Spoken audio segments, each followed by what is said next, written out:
Hello, hello, hello, hello, hello. Good evening, everybody. Thank you for coming on the show with me. As you guys are coming on, try as much as possible to um, share the video on your page so we can get a lot of people connected on the show. How you guys doing, Lola? Love la nombe. Sorry, I can't pronounce that name. I'm sorry. All right. Uh, Babes Wings, God bless you. Smash, I can't pronounce that one too. Samuel Crowder, God bless you. Thank you very much. Christina Johnson, Anne Onade, God bless you. Lamaine Ogata, God bless you. The Roots 30, God bless you. Thank you very much. The video is not showing on Facebook. It's showing on Facebook. It's actually showing on Facebook. I'm actually on Facebook right now watching it. I'm actually watching this stuff on Facebook right now. Quinty Babs. All right. Aditon, God bless you. Thank you very much. Ibokun, how are you doing today?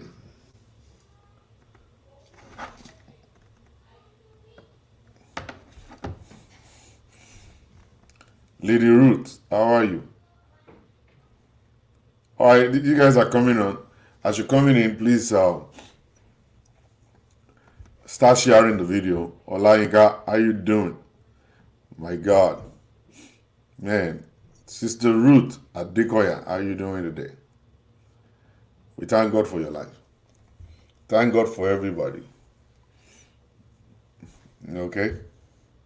Then ṣẹlẹ̀. Kilo ṣẹlẹ̀ gan. All right. Ìdòwú Pópóọlá Ìbùkún, God bless you. Olúfúnmiláyọ̀, Abdulkadri, Abdulkadia. Sorry, can't pronounce that one. Mutiat Azan, God bless you. Thank you for connecting. We are bring all the tables. I'm not bringing any table. No table here. All right, let's get to the business of today real quick. We don't want to waste time. We don't want to waste any time. God is the King. He is in charge of all things. We thank God for the opportunity to be back again since morning. I've been on one call or another. I've been doing one thing or the other since morning. It's been a very tight day, and I have a whole lot of more people to attend to. I'm really sorry about that. Some people, they have not heard from me for some time. I'm actually working on getting everything right, try to put everything in order. God will help me to be able to do that by the grace of God. All right. One day, Olajide Pazola, hope this show will be lit. I don't know. I'm not sure about it. I'm not really feeling myself. I'm not feeling myself at all, but nobody knows. Along the line, something it's possible for something to happen. So I'm trying to put myself right.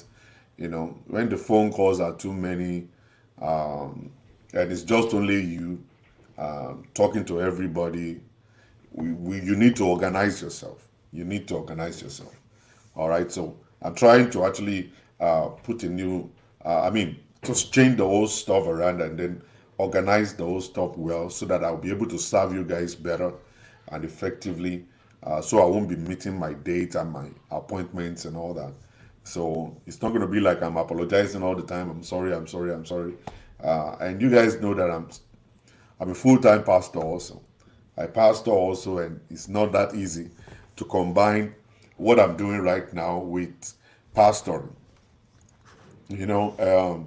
Even somebody was asking me the other day, was like, "Oh, Pastor Jola, I just want to know something." I said, "What? Do you really have time for your family? I see you come online like 2, 3 times in a day. You take phone calls like 200 every day, talk to this person, talk to that person. People from church will call you at the same time. Do you really have your family? It's a big question, right? It's a very big question. Sometimes pastors may not want to answer, such a kind of a question, so that you will not think like, okay, the pastor is not doing his job correctly. Here today, Olaguju Mamani, is one of those people I need to talk with. You see what I'm saying? So it's not going to look like as if the pastor is not effective, is not doing his job, and all kinds of stuff like that. You see, when you are in the ministry, you must know how to balance up. You know when to stop, when to quit, when to go to the other side, and do what is the right thing for your family, for your wife. You know what I'm saying? I'm not going to lie to you. It's very difficult to balance it up. When the traffic is much, you just have to apologize to your wife and just make it up whenever you can. It's not easy. I'm not lying. It's not easy. To get the whole stuff going the way it's going right now, I will have to organize myself so that I'll be effective. So for those ones who have booked appointment with me that have not even have the opportunity of actually talking to you, or those that have started their sessions have not completed it, please just bear with me. I'm actually cleaning up my table gradually, and I'm going to get to you guys quickly as possible. God bless you. All right. So today I want us to discuss something very important today by the grace of God. Something very important. And this is actually going to benefit the men. Let them listen to this. All right, Sister Ruth is saying something. No matter the ministry, if you are married and have kids, the family comes first all the time, as it has to. Sister Ruth, I'm not saying you're wrong. You're very right. You will be very surprised that when we talk about, I'm going to bring a topic. Actually, I'm actually putting it together. Women, they will say, "Oh, I want a husband. Oh, I want you to give me undivided attention." All right, it's fine. Everybody believes that. And then the man is not able to make money. Oh, you're giving your wife undivided attention. At the time you're supposed to go to work and make money, you're not doing it because you believe family come first. All right, you now stay home and start looking at the eyes of your wife. You guys are cracking jokes and laughing, watching TV together. At the end of the month, by the time it's on the 28th of the month, then the wife will now change and her face will start rolling like this and say, okay, where are we going to get money for bills? Where are we going to pay bills? That's when you will understand that, listen, you see, when they talk about sacrifice, that's what it means. It's not like some men don't have the interest of being with their wife, or maybe they don't have the interest of staying home and becoming a TV at home for their wife to keep on looking at their faces and stuff. It's just a matter of, getting to 28th of the month. That's when the whole problem is going to start. Because money is very important in the journey of life. Money is important when you talk about marriage. So that's where the sacrifice is. We have to sacrifice and do something on this side, do something on that side, put the two together, and then make it work. We cannot always be perfect in all things. Anybody that is expecting a man to always be there and sit down and just be rubbing hands together with the wife and looking at it and cracking jokes and no, you just have to look for a way to balance up. You must eat. You must eat. You must pay bills. It's very important. Very important. Very, very important. You can't run away from it. It's something that you must do. Women will change. I'm not going to lie to you. I'm a man and I'm married, and I've been married now for 25 years, and I know it when the end of the month will come. There must be no story. There must be no story. You can't tell story to a woman. No, you can't tell story. Story is not allowed when a woman is actually asking you questions as in like, are we saved this month? Are we saved this month? All right? No story. They don't want story. So you got to make sure you work very hard. And I always tell women, one thing I always tell women is this. We men, we think about paying bills. We think about paying bills a lot. All right? Always remember that inside of the DNA of a man is actually engraved a bill payer. A bill payer. You must pay bills. And then as you are paying the bills, you must now create time for your family. That's very important also. So, but the reason is that you cannot always be perfect with it. Never. Never. You can't be. Especially if you are not working for somebody, you're working for yourself. Now, I want you to see these two different sides. For somebody who is working for somebody, you go to work in the morning, Ogota Ogota, you know what I mean by Ogota Ogota, it doesn't really matter maybe the business is making money or not making money. They hire you to work for 8 hours a day. And after working for 8 hours a day, you go home.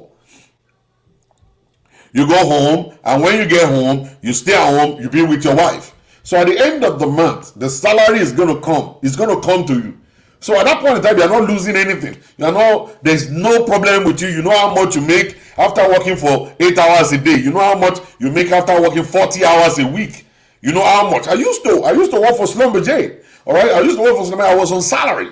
And then I get bonuses too, but I know exactly how much my salary is. I know how many hours I got to put in, and then the rest of the time I go home, to be at home. Even though my family, they were not here, I stay home, I be on the phone talking to my wife and all kinds of stuff. That was great. But the moment you start running your own business,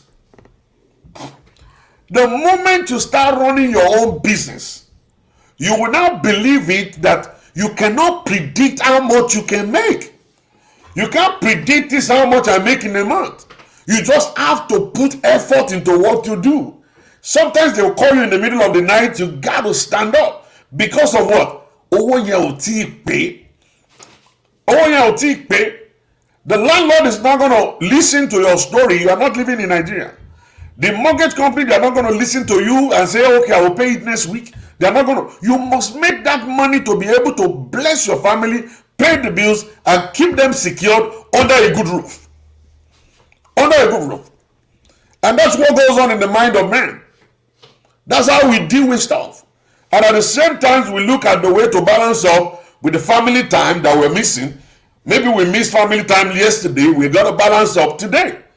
And even with that, you begin to look at it right now. That, all right, you actually want to balance family life together and all kinds of stuff. You find out it's very difficult. Because the time that you have that you can spend with your wife is the time that the wife is actually out of the house, going to work. By the time she's going to come back from work, you are actually ready to go out. Then you go out, and then you're making money. At the end of the day, sometimes husband and wife, they don't even see each other for face until Sunday morning. Sunday morning, they got to go to church. When they go to church, then they are occupied in church. They go to work, and then they're going to stay there in church, and then they stay until like 2 o'clock, and then they go and eat, and that's only time when they get to see. And they get to see. All right? Let me read another comment. No, it's not. But it has to be a conscious effort. The balance must be worked on intentional.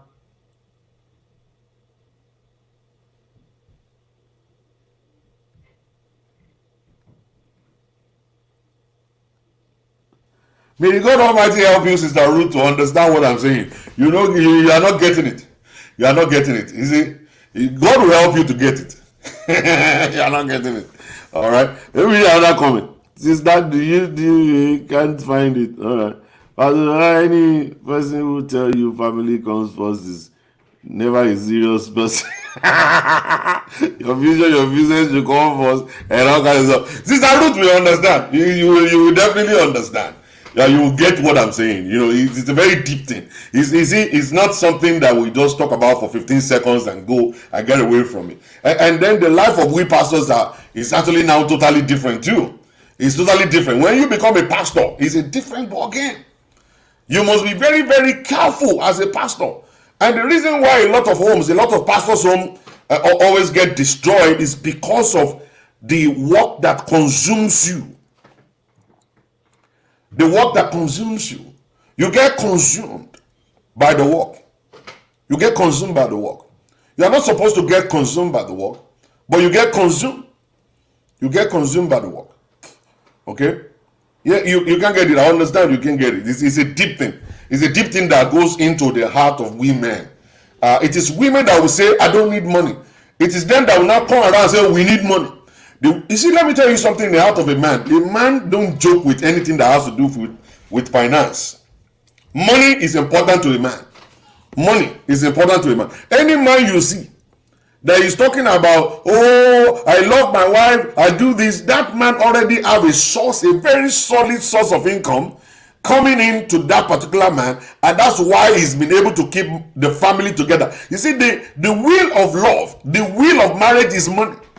Just like the will of the gospel is money. Without money, gospel cannot move. You no matter how you say, I love Jesus, okay? You can love Jesus from now till tomorrow. If you don't have the money, you can't move Jesus from here to Las Vegas. You can't move Jesus from here to California. Money is needed. So a lot of men, we don't joke with making money. We think about making money because it's actually our primary objective in life. We are created to pay bills. If the money is not there, we are not happy. We feel like not a man. We feel less than a man. We feel insecure when the money is not there. All right? But when the money is there, okay, we feel very comfortable. That's why you see a lot of men when they fight about their wife not helping the bills. Because they work and work tirelessly and they are not able to cope. Now, a man that is driving Uber, okay, now his bills in a month. Let me give you a breakdown real quick. A man that is driving Uber, his wife is a nurse, and the wife refused to support him in the house, and the guy is only driving Uber. Now, how many hours do you think this guy is going to be outside to be able to make up almost about $4,000 a month rent plus car note plus food plus electricity bill plus children's school plus whatever? How many hours do you think this guy is going to be outside? If this guy decides to come inside and say, I want to come here and just play with my wife and stuff, it is the same wife that will say, oh, ojú òtí àwọn ẹgbẹ́ ẹniyẹn wọ́n sọ bí wọ́n ṣe kí ni kan ojú òpó sílẹ̀ orí ọ̀dà àdá síbẹ̀ ó kàn ojú òpó síbẹ̀ ni. No, we will talk about today, engineer. I just want to educate these women real quick.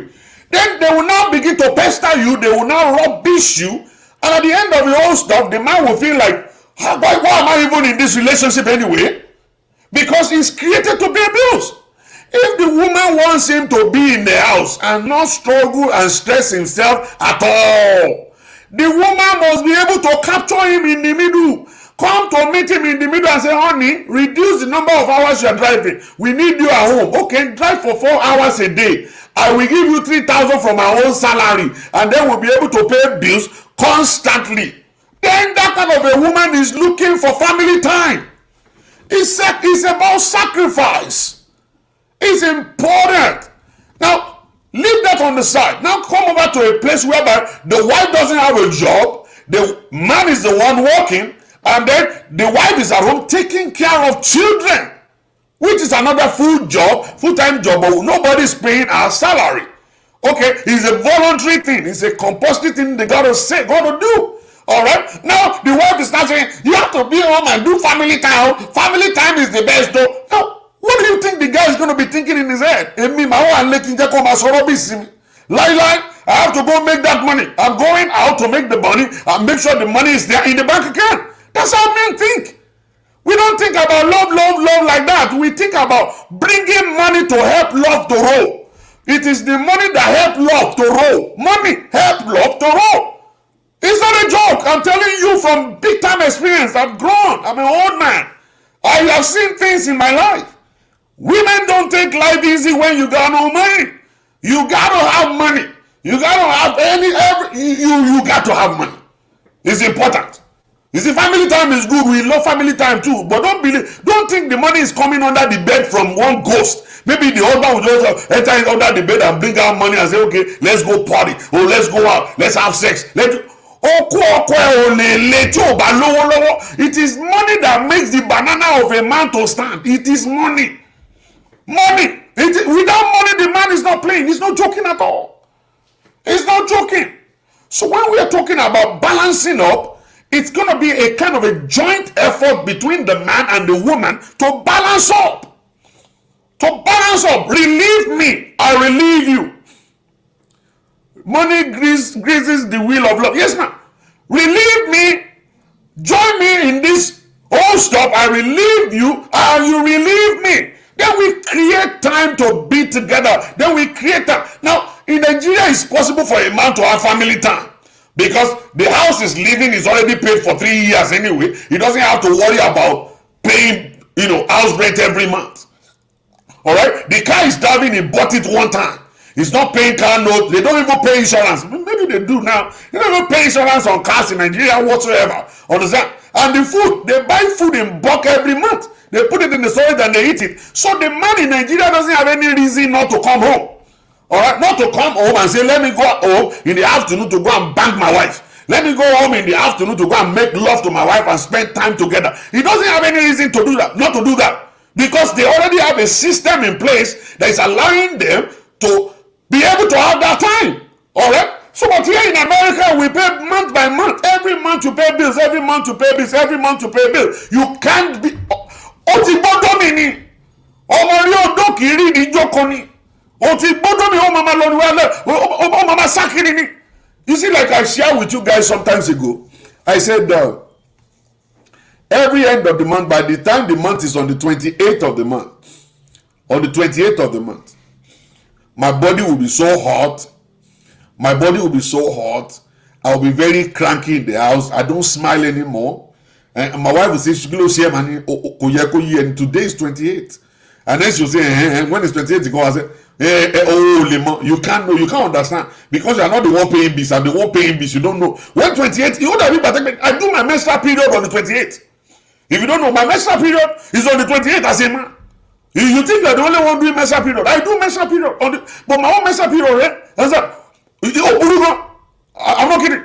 On the 28th, my menstrual period will come. If I check the bank account and there is no money, there must be 7,000 there. If 7,000 is not in the place, let me tell you something. I'm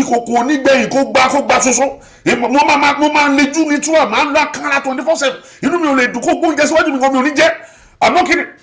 That's how I work. For real. On the 28th, my wife knows that my period has come.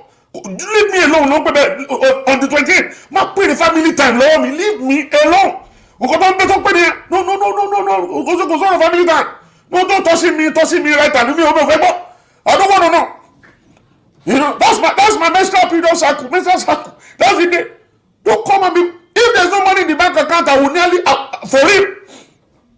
For real, that's the way it is. So for women, that's how we rock. Women needs to understand the state of mind of a man. We want to pay bills. We want to pay bills. We want to keep our families safe. We want to take care of the children's school fees. We want to be able to pay the rent. We want to pay the car notes. We want to pay the cell phone bills. We want to pay the life insurance, the medical insurance. We want to pay all of that.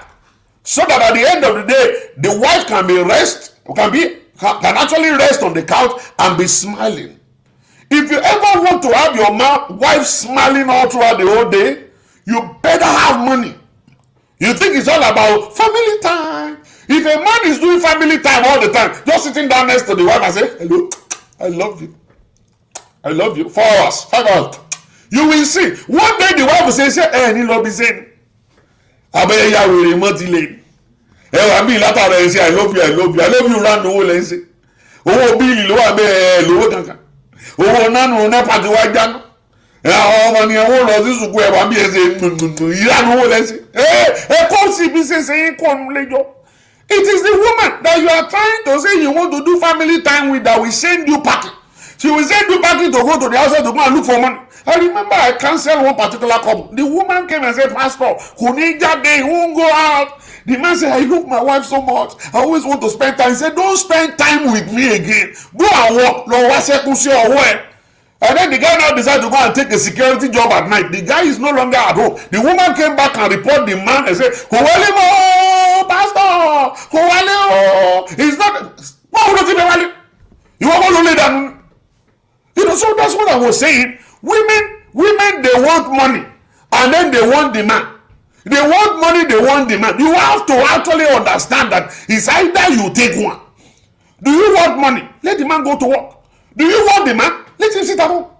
But you can balance it up. The man may not be super rich. The man may not be super rich, but the man may be comfortable. You got to help the man to maintain the balance. You want to have balance in your life. You want to have balance in your marriage. You want the guy to spend time. A man in his mind is actually looking to pay bills and is looking for money. So for him to relax and stay home, you got to lend that helping hand and then say, honey, I'll give you $3,000 out of my paycheck to join together with the 3,000 in your hand, and let's pay bills together, and we can have time to hang out and do whatever. There is no crazy man in the surface of the world that we hear that his wife wants to give him 3,000 just to relieve him of all the stress and wahala in his head, that will not collect it and say, my dear, thank you. Will say, good job, you have relieved me of this stress. Now we can relax. Let me go cook it for you. My dear, well, can I make the bed for you? Can I do this for you? We have to go to vacation. We have enough money saved now. We have I'm talking about good man. No, I'm not talking about just any man. Any man who feels good and comfortable without money is actually romancing poverty. He's a stupid idiot. Any man that feels good with no money is a stupid idiot. He's a stupid idiot. So that's what is number one on our list, Sister Ruth. Number one on our list is money. After money is money. After money again is another money. After that money again is another money. Let me tell you something. In the mind of a man, it's all about money. You cannot separate money away from a man. When you see a man talking boldly, it's because he's got money. When you see a man trying to bang his wife like 3 times in a day, it's because he's got money. Or if you see a man just telling the wife, say, man, worry, my dear, it's because of money. It's because of money. By the time you have the backing of money, the Bible says money is a defense. It's a defense for everybody. You got it, you're actually good. You know that something got your back. You have something written inside the bank already. So that's the way it is. The life of a pastor is totally different. All right, we get consumed with the job. All right, look at me right now. I come online like 2, 3, 4 times in a day, coming in to share the gospel, to talk about so many things and so many things to people and stuff like that and everything like that. But the issue is that my wife is not home. She's been gone now. She's been going to come back in 2 weeks time. She's one of those people working in the forefront. So she's gone. All right, so I'm home. We only do FaceTime. I just do FaceTime in the morning. What's up, what's up, what's up? I do the telephone. And then she say, call again, say, hello, hello. I say, hello, hello. I do the telephone. What am I doing? I don't have a woman I'm actually cuddling with. She's not lying down with me on the couch. Why not I just come and do my job and just do it and, I fulfill destiny. You know what I'm saying, You know what I'm saying, So, but the life of a pastor is different. We get consumed with the work. Sometimes we get lost in it. And that's where the problem is. We are not supposed to get lost in the word. That church belongs to God. And we're supposed to allow God to rule over it, maintain it, lead it, and do whatever it is that needs to be done. But it's just that we, as human, we always want success. We want our church to grow. We want more people to come. We want more people to be in church. Let them be comfortable. So we put them to be number one on our priority list. We leave our family behind, thinking that my wife should understand that I'm a pastor. My children should understand that I'm a pastor. I have the flock to take care of. All right. We then go into that. And then at the end of the day, we miss it. And we just miss it. And then at the end of the day, the marriage may go down, or the woman will live inside abuse all through her life, and she will not be happy at all. All right. That's where we pastors must actually settle that. Must be able to look into that and settle it. All right. So my case is a little different. I'm a man who I practice what I preach. I have time with my wife constantly. Only sometimes when I'm actually into doing a lot of work, I got to do it. I just got to do it. And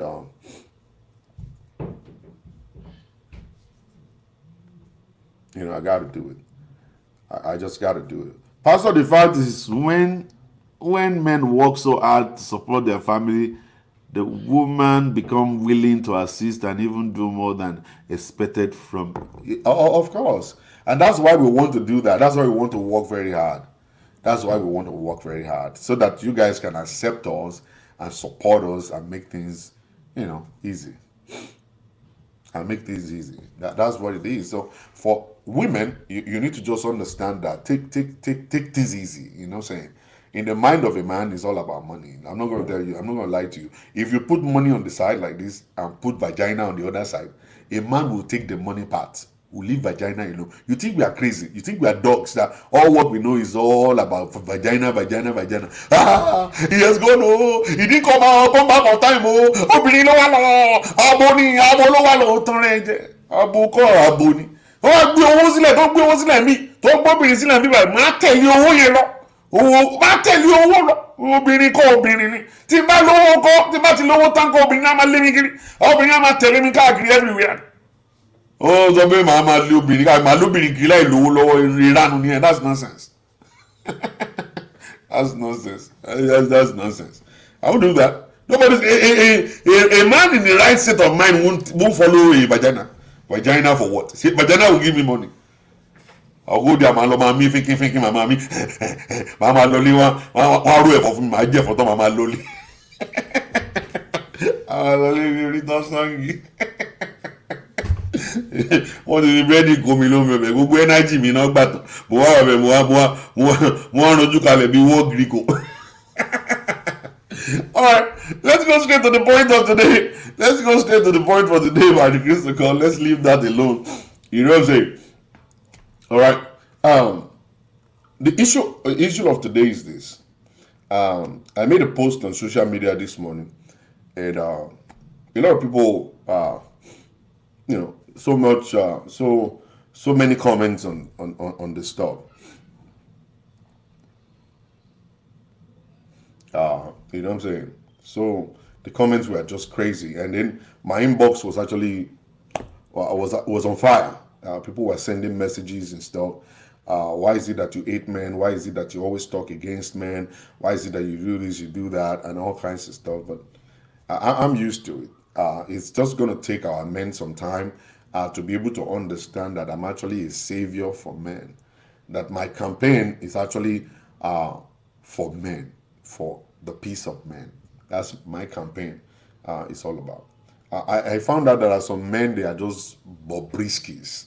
You see, when somebody have a very low capacity of in translating things, like when you read something, by the time you read a statement, to some Nigerians, it takes them a long time to be able to interpret what they have read. They don't understand it. They just look at it like they don't get it. Now, those ones will take, they're going to take a long time for them to actually become matured. Maturity starts from the mind. It starts from the mind. And the mind is like a muscle that you have to train your mind. You see, sometimes when you read, some people, they read like a page in 1 hour. Some people can read a page in 30 minutes. Some people can read the page in 10 minutes. Some people can read the whole page of a book like in 5 minutes and then read through. I just read through. All right? You have to just train your mind for that. It's just like you're training your finger to type. Some people, they type very fast. They didn't start typing very fast. They trained their hands to do that. So also a lot of people, we don't train our mind. Somebody asked me the other day, say, Pastor, how come you know all this stuff you know that you don't even, when you come online, you just keep talking. Just keep talking. I said, yes, I said, I didn't start up this way. You're looking at almost about 15 years of doing this. 15 years of doing this, automatically you're going to get to a point whereby you don't even need a script to actually say anything. I've never been using script in my life. Every time you see me look down, I'm actually looking at feedbacks. Whenever you see me look down, I'm looking at feedback, no script at all. I just say everything I say is actually from my head. All right, so you get there, that you train your brain to be able to interpret things. And as I'm actually talking, I'm reading comments too. All right, so you need to train your mind. Train your mind, train your brain, train your eyes to be able to catch things, read, break it down in your mind within seconds, and be able to get answers real quick. It's not like, okay, I'm going to go home, I'm going to think about it, and I'm going to come back and tell you whatever it is or whatsoever. All right, you need to train your mind, train your brain to be able to do that. Formerly, I couldn't read the whole book like in a month. Now I can read the whole book like in 3 days or even 2 days. I'm actually getting there right now that I will be able to read the whole book like in a day. Depends on the time that I have, the kind of time that I have. All right. So maturity should start from your mind. You must be matured in the mind, and then it now go into the experience of life, what you've gone through in your life, and all kinds of stuff. Then it's going to be easy for you to break things that you come across in life, break it down, and be able to see in between the lines and say, oh, there's wisdom in this stuff. Pastor, your campaign is not for ordinary men, but for the wise men. That's what I'm saying, sir. You got it, engineer. You got me. A lot of men don't understand. They're stupid. There are so many stupid men without brain. They just have salt and water in their head. You know what they're expecting me to say? They're expecting me to say, if your husband is doing this, you are crazy. They want me to say it to the others and say, and if your wife too is doing this, you are crazy. They are in competition with a woman. They are in competition with women. And that's where they're stupid. You see, any man that is in competition with a woman can never win. Can never win. This is not them say. This is a confirmed experiment that have been proven, tested, and everybody knows this is the correct. You cannot win. Never. I've never seen a man enter into a competition with a woman who came out on the other side victorious before. None. That's never happened. It is because they have salt and water in their head. They don't understand life. You can't enter into competition with the woman. Number two, you are placed in a family as the head. Think about it. You are the most important in that home. And then God placed another important person inside of that home that you must make her to feel more important than you for everything to work correctly. You don't get it. You're struggling and fighting, competing with your better half. That you don't understand that if my life can be better, it means that my better half will become better. My responsibility is number one. I am the leader in this role. I am the leader in this home. If I lead by example, she will follow. What I see is the same thing going on in Africa. The leaders upstairs don't want to change, but they want to change the citizen. There's no way the citizens are going to change when you are embezzling money up there, when you are doing all manners of things up there, and you are expecting the citizens to change. No, change must start from the head. The head must change for the whole body to follow. That is why the brain is actually situated in the head.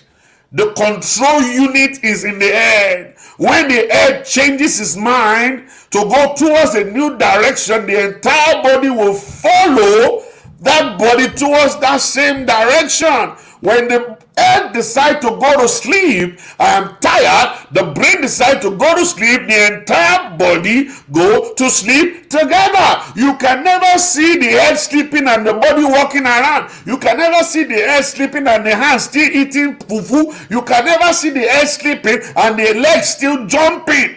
All right? The moment the head decides to change, the entire body goes towards the same direction that the body is going.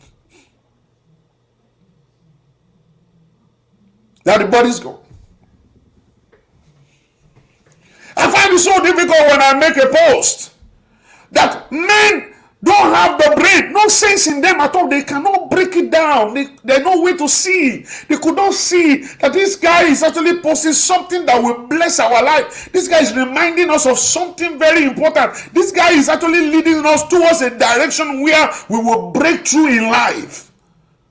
That everything will become easy for us. They see it as opposed. They see I'm opposing them. Oh, I'm attacking them. Oh, I'm attacking them. I'm attacking them. I'm attacking them. I'm attacking them. But that's not what the point. It's only babies. Babies. Babies. Let me repeat it. Babies that are still sucking the breast of their mother. They carry the breast in their hand at the age of 40. The breast is still in their hand at the age of 50. Just imagine a man, grown-up man with gray hair, still sucking the breast of their mother, even though the mothers are in the grave. Oh God. That is why the life we live, we are missing a lot of things because good men, mature men are missing. It's going to be until they drop the breast of their mothers and then look at a bowl of pounded yam with egusi and ogoro, and they are able to butcher the egusi soup. Then their muscle will grow stronger.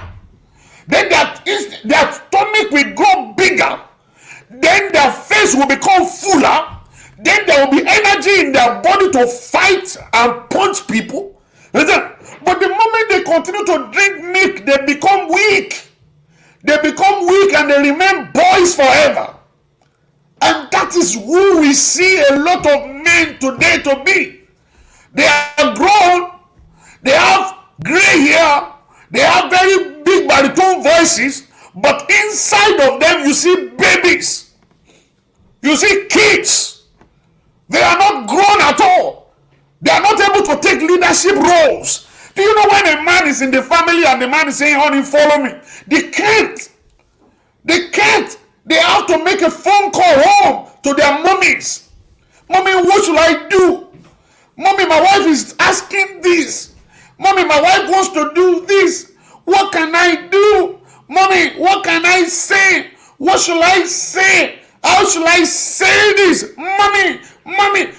In every conversation between the man and the wife, he will say, mommy. By tomorrow I call mommy.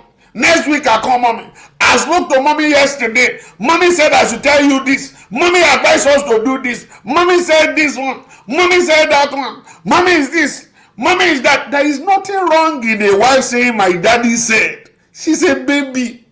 Your wife is your baby. Understand? Oh, it's your baby. So my daddy said, say, oh yeah, good job. That's what your daddy said, but this is what I'm saying. You know what I'm saying? Leave your daddy's stuff alone. You know what I'm saying? I'm the one saying something here. Be that man to be able to make your wife. The wife is expecting to believe in you, trust you. She won't talk to nobody when she knows that she's got the King Kong at home. If the King Kong is in the house, if the King Kong is at home, the man in charge is in the house. The wife will not talk to nobody about anything. Your wife is looking for a mechanic. You don't even know mechanic. Your wife needs to now go and ask the brother in the junction. Hey, I'm a mechanic. Mechanic, you are the major, multi mechanic, or the mechanic. Mommy is in the mechanic. The major. You don't know nothing. At the age of 40, 45, 50, you're depending on mommy to give you all things. You're depending on mommy because you are still sucking the breast of your mother. You carry the breast of your mother, even the mother is in the grave, you are still sucking the breast.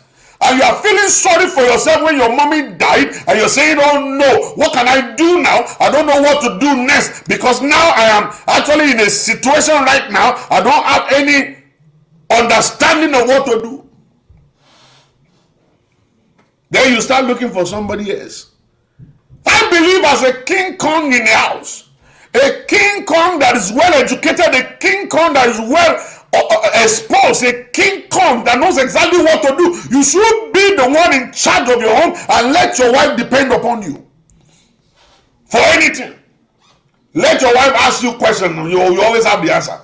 This is what I think. This is what I think we should do. All right? And if you don't have that answer, you just tell your wife, say, you know what? Because when I go to work tomorrow, I'm actually going to actually Google it and actually read some stuff about it and stuff. Always make sure that your wife can trust you. Make sure your wife can depend upon you. Always make sure. Always make sure of it. That you can actually stand in the midst of your living room and say one thing, understand? And your wife will say, that's it. That's it. Alright? And pride will not let you go and study. Pride will not let you read. And stupid word, a man lo in Nigerian men. Somebody then they start copying people. They carry their mommy's breast in their house, in their hand to party. They carry their mommy's breast with their hand to everywhere they go. You are the one going to barbecue. You are the one going to party. You are the one going to wasu. You are the one going to obesity. You are the one going everywhere without anything in your brain. Nothing in your brain. You didn't study. You didn't read books about marriage. You didn't read books about business. You didn't read books about anything. You just carry empty head. Just go everywhere. You just go everywhere. You think about the whole stuff. What do you have planned for your life? Nothing. You're just living day by day. No plan, no nothing. No plan, no nothing. The wife is cranky. The wife is talking. Oh, we gotta save money. Say, why are we saving money? You don't have any reason to save money. You are not even thinking about saving money. Can you believe yourself? Can you believe yourself? You squander all your money in going to Giant. Squander all your money to prove a point to your friends that you're a big boy. You know what I'm saying? Like the other stupid word, happening bubble. You know, like a stupid idiot that's got nothing in the brain. Now, your children are still 6 years old, 7 years old, 9 years old, 10 years old. You don't have any understanding that those kids will go to college now. Who understand? One bomber you don't have any understanding right now that you don't use all your 10 hands to eat. That you're supposed to live under your means, below your means. You're supposed to live under your income. If your income is 10,000, you're supposed to live off of 4,000. And save the rest for the raining day because anything can happen anytime. Your kids are going to school. You can decide, they might decide to fire you. You might not be able to work on that job again. Something may happen along the line that are you supposed to become a beggar? And start begging all over the street. You drink beer everywhere. You drink beer everywhere. Going all around the place, spending your money on you are spending your money on Olosho everywhere. You don't have any service whatsoever. And then your wife is talking and says, the woman is nagging. The woman is nagging. Who told you is nagging? Who told you she's nagging? She's delivering you for the future. The future is going to be crazy. She's delivering you from the shame of the future. If you listen now, it will be better for your life. If you listen now, it will be better for your life. Because you are not listening now, you have succeeded in squandering a whole down payment of a house that you guys could have bought. You didn't listen right now, you succeeded in squandering a whole capital to start a business. You have squandered it. Alright? There's going to be one day one boy was telling me one time, he said, Pastor, I said what? He said, sometimes we put 250,000 in the trunk of our car and we go to party and spend it all. And he was doing it and I was actually saying it like it's a good thing. And this time I was sitting down there, I look at him like he's a stupid idiot. Now you squander 250,000. Look at the car you're driving now. Look at the house that you live in. Look at the kind of life you're living. You squander 250,000. Òṣì olórí burúkú tí ò lọ́pọ̀ lórí salt and water ló wà lórí ẹ̀. Salt and water ló wà ní ọpọlọ ẹ̀. Kò lọ́pọ̀ lórí pé 250,000 ó la èèyàn. You know, you can have 250,000 and become a billionaire with that 250,000. And that's only one time. He's telling me only one time that every night, that's how they put 250,000 in the trunk of a car and they drive all around and be spraying musician and stuff and everything. And everything. You know? I went to a place. I went to a party one time. And when I got to the party, people were spraying $100 bill. They can stand in front of the guy and they be throwing it. They be throwing the money and look at their life. I look at them and say, whoa, What have they turned to? What have they become? These ones don't have any life insurance. They don't have any plan for the future at all. They believe it's always going to be rosy like that, and they continue making that free money for the rest of their life. They don't know one day is coming. Go and look at them now. They are driving Mercedes Benz to go and do security job. They are driving Lincoln Navigator to go and do security job now. Go and look at them. Majority of them ran away from New York City. They ran away. They go somewhere else. Alright? They ran away to go for somewhere else. It's because they have no brain in their head. And they believe they do, but they don't. They believe they do, but they don't. Alright? And the wife will be talking, they will be saying, come and sign divorce paper. Come and sign divorce paper. It is divorce paper that they will use in actually, scaring the woman. They scare the woman. They scare the woman with divorce paper, divorce paper, divorce paper. At the end of the day, what happened now? You see, that is what I say all the time. And then they come and say, you are not talking to the women. You are not talking to the women. What do you want me to talk to the women for? What do you want me to say to the women? If I'm able to say something to you and you accept it and you change, then you will find out that the moment you change, your wife will go, no, look at, there was a comment earlier today that one woman said, if my husband can work very hard to support the house, I will have no other reason but to support him. You see what I'm saying? They're just looking for a leader. They're looking for a servant leader. A leader that will have the love of the husband, the wife, the love of the children in the heart, that will go to work and pay bills and keep money and save money for the rainy day. And all kinds of, that's the kind of a person that women are looking for. That's the kind they're looking for. They want to have such a kind of a man in their life. And then they go and work tirelessly for that kind of a man to pay bills, to support him, for him to have rest, to have peace. Alright? No way. A man that is talking in the house, I want girlfriends me, and you the boju, Yahweh tutu, Allah, Yahweh tutu, Allah, tí bá jóbìn, ọkùnrin ká dọ́dọ̀ mi, a máa sọ, I want girlfriends me, má gé etí ẹ̀ dànù. Allah, má gé etí ẹ̀, gbogbo etí ẹ̀ tó fi gbọ́rọ̀ tó fi tó àwọn girlfriends, má dé yín etí ẹ̀, má gé etí ẹ̀ sọnù. You see, that's a kind of a stupid idiot that has no brain. You have a wife in the house and you are talking in front of your wife and say, I want girlfriend to me. That's the highest level of disrespect. And that is why you will see that men are not matured. That you begin to look for which one is matured now. Where are they? They're still sucking breast. They're still acting like as if to say they're actually with their mother, they're still 14 years old. And they're carrying like 20 girls all around the place. And they don't understand that when you are matured and you get married to a woman, you have to respect the woman. No respect. No respect at all. There's no respect. Talking nonsense. Saying some stupid nonsense in front of their wives. Like those women don't matter at all. And you're telling me to go and be scolding women. What am I supposed to say to them? For me to tell them that, be respectful to your husband, your husband that is actually slapping you, your husband that is disrespecting you, always make sure you reference them. Is that what you want me to be saying to them?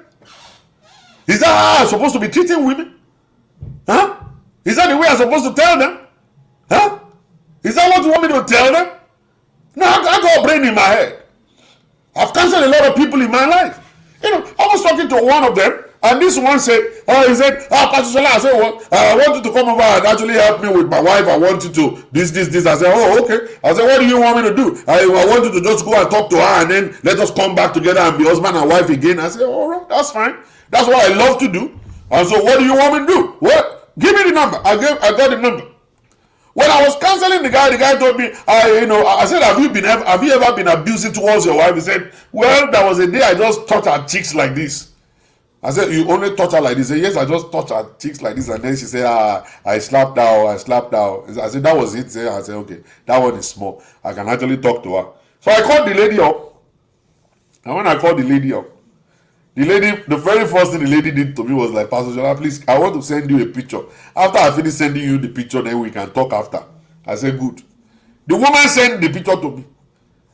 I'm not going to lie to you. It looked like as if to say a trailer ran into this woman. Like a whole trailer ran into her and crossed her head. I called the man back. I said, you said you only touch her cheeks like this. I said, yes. I said, and this one happened. And he said, yes, sir. I said, if you now decide to punch and call, what will have happened? This one is just touching her. How about if you actually punch her in the face? You will knock the head down. You will cut off the head and break the whole stuff down. I'm sorry. I can't do counseling again. I'm sorry. This one, I'm not doing counseling again. Let the woman follow her heart. If you can touch a woman and the head of the woman look like this, the day you will kill her, all right? And you want me to talk to women? Oh, Pastor, you're supposed to talk to women. Talk to women. Am I supposed to talk to women? I'm supposed to talk to women. What am I supposed to tell them? Continue sleeping with your husband that is abusive. Continue sleeping with your husband that is beating you. Continue sleeping with the wife or husband that is cheating on you. Continue cooking for the man that is abusive. Continue respecting the man that doesn't bring home money. Continue being inside the house and be respecting the woman that is disrespecting you and talking about his girlfriend in front of you. Is that what you want me to say to them? Is that the kind of messages you want me to preach to them? No. I got brain in my head. I understand what it's supposed to do. All right? You are supposed to be the one to change. Treat your wife the way you want her to treat you. If you treat your wife by cheating on her, then she should cheat on you. Will you be able to take it? Are you going to be able to take it? No, you won't take it. I know you very well because I'm a man myself. You're not going to ever take it. Will you be able to take it if your wife is insulting you in front of your friends? Will you take it if your wife insults you in front of her family? Will you take it? All right? If your wife decides not to bring home money and she's going to work every day, will you not be running after her paycheck? He said, what do you want me to say? Exactly what? You see, this is where I'm confused about men. About some men. They say, Pastor, I always use some men. I've been using some men now. They're still talking. Like my post today, I didn't say African men. I said some men. That's what I said. Now, some men now are still angry now. They are still angry. All right, they are still angry. So what exactly do you want me to tell the women? When the head is not correct, the body can be correct. When the head is not functioning, the body can't function correctly. When you're having a headache, your whole body will be aching. So the head must change. The head must be touched and transformed. When the head is behaving correctly, then you begin to see a difference when you look at the body also. I'm telling you. I want to understand this. Because I want to talk to women, but I don't know what to tell them. For real, I don't. Like I said to you guys, I've counseled over 5,000 people. And the percentage of a woman that is bad out of that 5,000 maybe probably like about 15%. 15%. How 15%? And the rest of the whole story, if I start sharing the whole story with you, you just look at them and like, okay, are they serious? Are these people real? What exactly are they looking for from the women? What are they expecting the women to do? What exactly are they expecting them to do? Don't forget, these women are the ones going to work. Let me start from here. These women, they took their time at the age of 40, 45, 50 to go back to nursing school to study nursing as they enter America. They went back to school to go and study nursing. It's a lot of effort. They finished in school. It took them another 3 years to pass the exam, the board exam. They had to read. And you know, when they were going to school, they were actually nursing mothers. They have kids at home. They were taking care of kids. They were taking care of the husband also. And I want to tell you, some of them were doing CNA at the same time going to school. It's a lot of work. I celebrate them. For real. Then they were going to class. They were dozing off in class, waking up. They have to come home after cooking, after making love to you. They wake up in the middle of the night to study and read and read and read. During the day, they go to work and then they read at work. They come back, they take care of business, they read again, they do everything. And then now they pass the exam. They pass the exam. Do you know the kind of discrimination that they went through at work? The kind of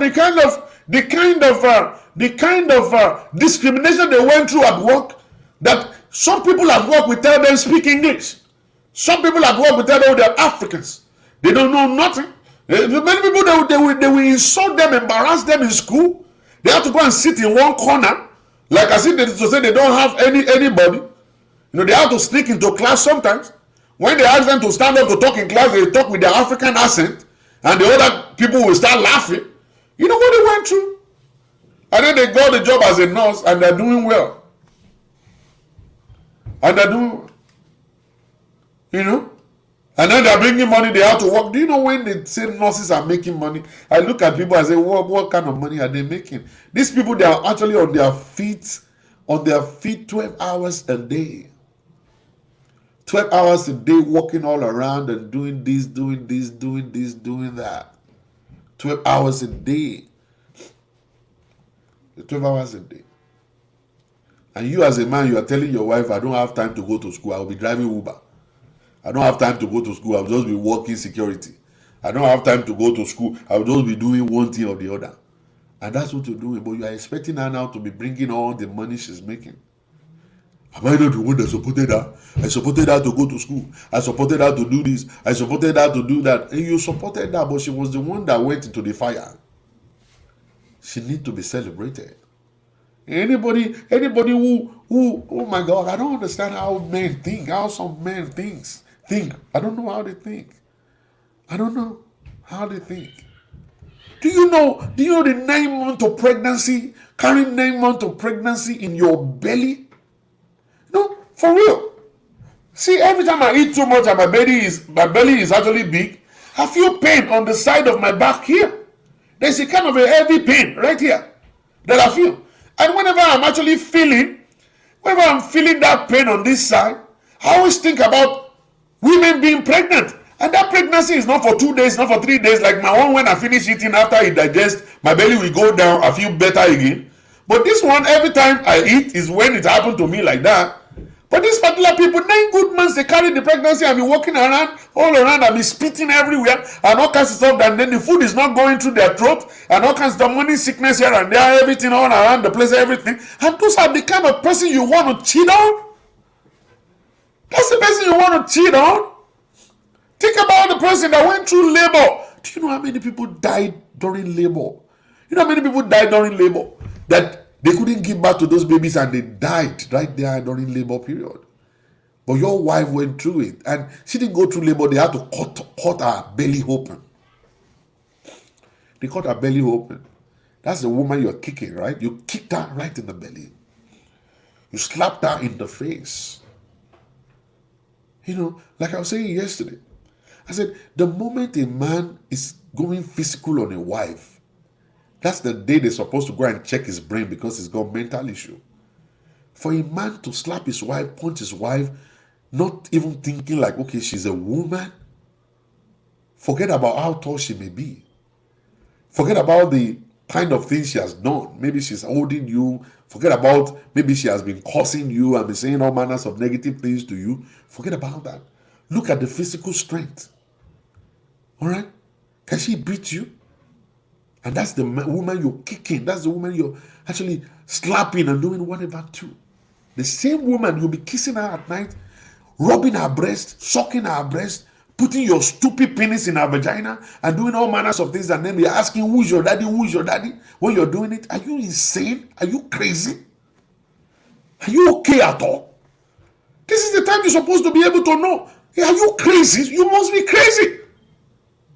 Don't you know what to do when you are angry?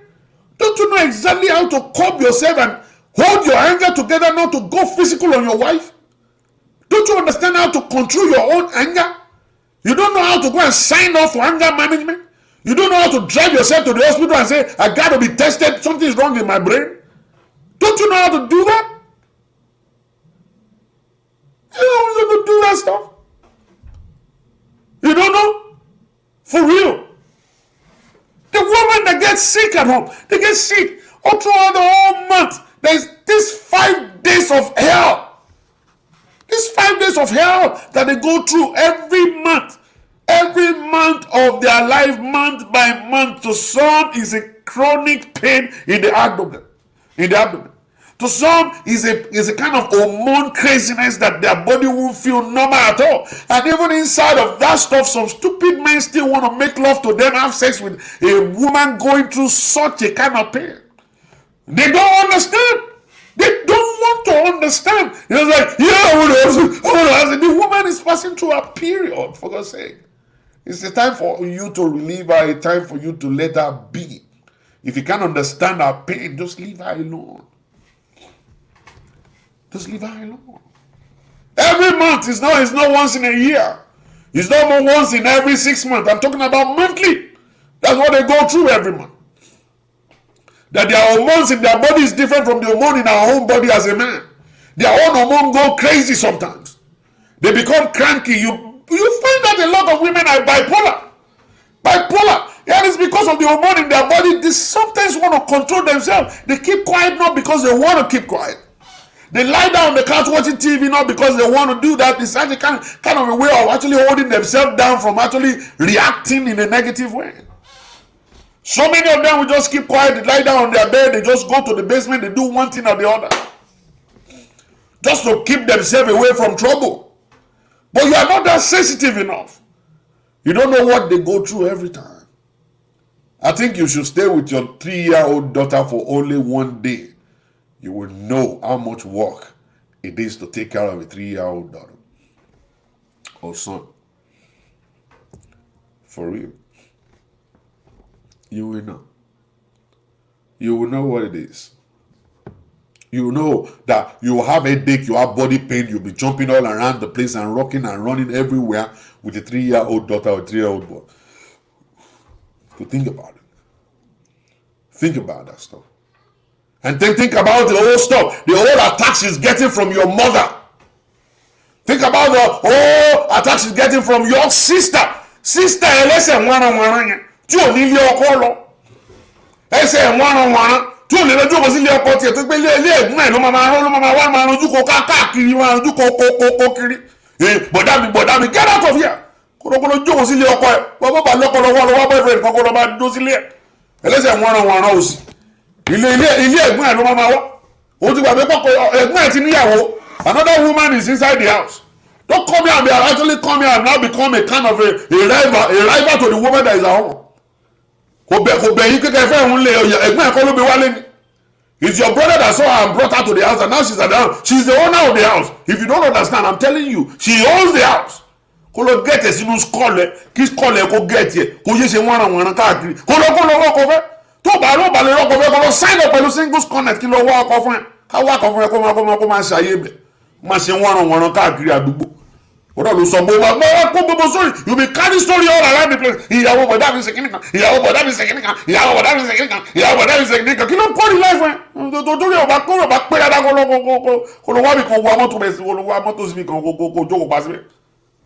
Kó lọ register síbi kan kó lọ wá course kan kó máa ṣe bí agbẹ́ typewriter ló fẹ́ máa lọ tẹ̀ káàkiri ni o bó fẹ́ lọ sí secretary mi kan kó máa lọ lọ́kọ́ typewriter àbí kí ni wọ́n kọ́ Nàìjíríà wọ́n kọ́ business kìíní kan àbí mi ò mọ̀ kọ́tọ́ typesetting lọ́kọ́ typesetting kó máa tẹ̀ typesetting kó bọ̀dá ẹ̀rọ typewriter àwọn ẹlẹ́gbẹ̀ẹ́ títì kó máa tẹ̀ mẹ́ kó máa gbé lẹ́tà ọ̀fẹ́ kó máa tẹ̀ kó máa lọ tẹ̀ mẹ́. Those ones will come and then they start pulling problem. They come over, they start pulling problem, they put problem here and there. They become a rival. They become a rival to the woman that is actually in the house. Tó bá lè fẹ́ di ìyàwó ẹ̀gbọ́n ẹni kó máa bọ̀ kó máa kí ẹ̀gbọ́n máa rọ́ fájínátù fún ẹ. Tó bá ti fẹ́ kẹ́gbọ́n máa da ọmọ fájínátù bọ̀ ẹ́ kó máa lọ register síbẹ̀. Kó jókòó síbẹ̀. You know see? You don't know what they go through. They go through a whole lot of different stuff. Then your mother will come with all manners of things. All manners of accusation here and there. This what she didn't even do. Your mother will say, she did it. What she didn't say, they will say, she was the one that said this. They start putting camera all around the house for her. Inside her own house. She's not even free in her house to do anything. She can't walk around in her house for it because your mother is the landlord, the landlady of the house. She came over, she left her own husband's house to come and become landlord in your own house because you are sucking her breast. Kò gbọ́ yẹn mọ́mí ẹ̀ dání mọ́mí ẹ̀ kó mọ́mí ẹ̀ máa rúlu lé ẹ̀ mọ́mí ẹ̀ ló ń rúlu lé ẹ̀ your mom is ruling your house your mom is the one ruling your house and that was what I said You see, it's not now. You see, in a house whereby the man is missing or the man is weak, and a woman is the one training a kid, the kid will fall in love with the mother and pity the mother and say, mama, me try. I will make sure that I actually take care of my mother. She will be the happiest woman in the whole world when I'm rich. So that's what will actually happen, that the boy will want to take care of the mother, and then it's going to be at the expense of the wife. It's going to be at the expense of the wife. At the expense of the wife. The wife will suffer big time because the boy wants to take care of his mother. So the mother will now be the one to hold the key of the house, be in charge of everything. In charge of everything. And the stupid sister-in-law will be coming into the house. He will be coming in to come and pull wahala every time. To come and pull wahala all the time. And then you come back and then you start blaming your wife. Instead of sending your sister away. That your stupid sister who says one. Oh, you came to America and it is your wife that gave her the first dress she wore. Came to America, your wife went all over to the mall to go and buy. She never wore jeans before in her life. Kò wọ jeans yẹn. Wọ́n ra jeans wọn ni. Ṣé kìí ṣe jeans ọkùnrin lélẹ̀ orí ọkùnrin lára rẹ̀? Wọ́n ní female jeans. Ṣáwọ́ kìí ṣe di ẹjọ́. Òtútù mú wẹ̀rẹ̀ ẹ̀. Kò mọ bó ṣe wọ pantyhose. Your wife taught how to do everything. Ó ti wá já oge tán sí oge tí wá gùn. Ó ti gùn tán sí ó wá ṣe gàlégàlé ìranù. Odò tó bá pàdé orísun máa ń gbé dànù ni. Kó lé dànù kó mi. Ó kò lé ẹ̀kọ́ lọ́wọ́ ọkọ fẹ́. Let her go and find a husband to go and marry. Must it be your house? How many years is he supposed to stay in your house? Let you enjoy your wife. Let your wife enjoy you, and then be able to enjoy your children. I'm gonna say one talking. I don't understand. For real. I just don't understand this whole stuff. I want to understand, but I don't. All right? I do. Then what one account? You don't understand what your wife is going through in the hands of your stupid friends. So many of you don't know that your friends do come back to the house to come over and toast your wives. Your friends, they come and tell so many things to your wife and say, your husband did this, all because they want to enter into them.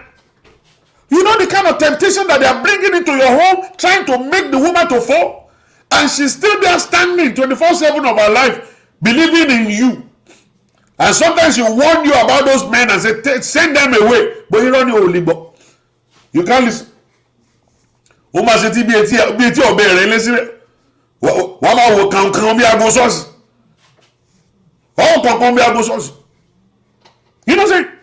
And your friends are doing this to your own wife. You didn't even know, in front of your nose. You didn't even get it.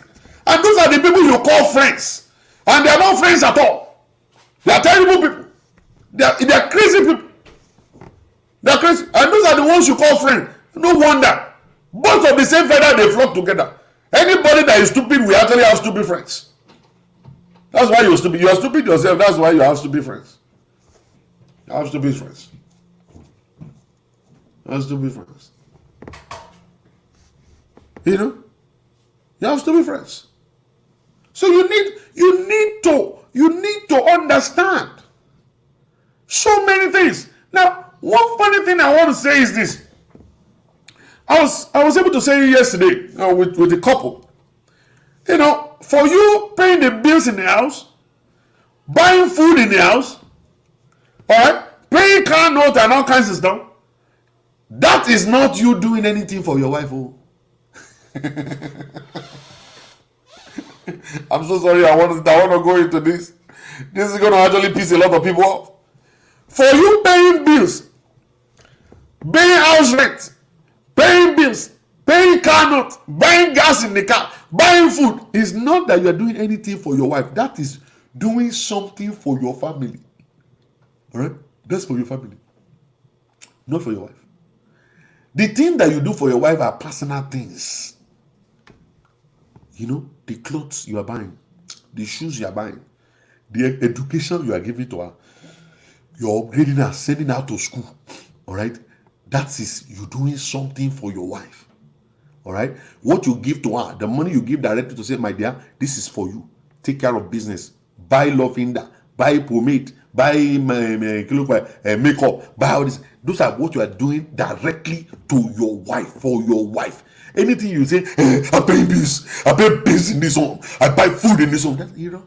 That's not for your wife. That is for your family. You didn't do nothing for her. So if a woman is saying you didn't do nothing for her, she's not talking about paying bills. She's not talking about the rice in the cupboard. She's not talking about meat in the freezer. She's not talking about the bed you used to sleep. She's not talking about the car you are driving. Understand? She's talking about what you are doing to her, for her directly. Have you sent her to school yet? Have you given her any upgrade?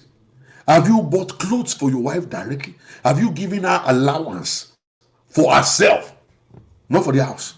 Have you done that? No, you have not. No, you've not.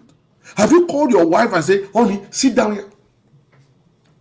Buy moonlight powder. Yes, ma'am. Have you said, this one is for mommy, and help me give this $500 to mommy, your mommy? Yes. Have you done that? Have you done that? Have you done anything like, okay, what is your, I overheard that your daddy was talking about repairing the house the other day and stuff like that. Can you take this $200 and give it to daddy for me for that stuff? Those are things you're doing directly for your wife. There are some husbands that are looking at me right now. The last time you gave something to your mother-in-law was 7 years ago. The last time you bought things for anybody in your wife's family was 10 years ago, after wedding. The last time you gave allowance to your wife, I say, my dear, allowance here, pocket money here for you. This is not for food though. This is for you, for your own upkeep. It was 10 years ago. One day before marriage, after marriage. That's what you do. Alright? That was the last time you did it. You've not done anything for your wife. It is time for us men to begin to lay a foundation. To lay a foundation of good relationship in our homes. It is time for us men to push pride aside and start thinking the way we're supposed to think. Listen, it's time. It is time for us to do so. It is time. It's time for you to actually take your wife on vacation. Her alone, nobody else. Her alone, nobody else. Huh? Somebody said, I've never heard about allowance.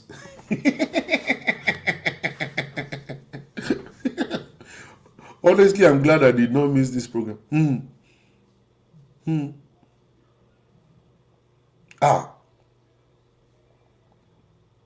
It is time. I have told you guys many times. You see, if you want to say thank you to your wife for all she has done, the childbearing periods, pregnancy time, the cooking for you, making the bed, doing your laundry, for going to nursing school and passing exam, getting the job and making money, helping you in paying bills. I know, take her on vacation. You don't have to say thank you. And when you take her on vacation, go and register for massage for her. I'm thinking of the same for my wife. Go and register for massage. Let them rub her back for you. When you finish that one, let her do her nails. Let them rub her leg. Let them do whatever it is, facial treatment for her. All right? Let her do full body, whatever way they call it. Let them do it for her. Let her sleep on a nice bed sheet in the hotel. Let them do breakfast in bed for the two of you. After Corona, yes sir. Let them do breakfast in the bed for you guys. Let them bring food there, spoon feed her. She'll be laughing as she's doing it all along. She'll be laughing. It is the moment she's able to laugh. You are breaking a kind of a membrane that you don't know has been there for a long time. That all she needs to do is just to smile one time and just laugh.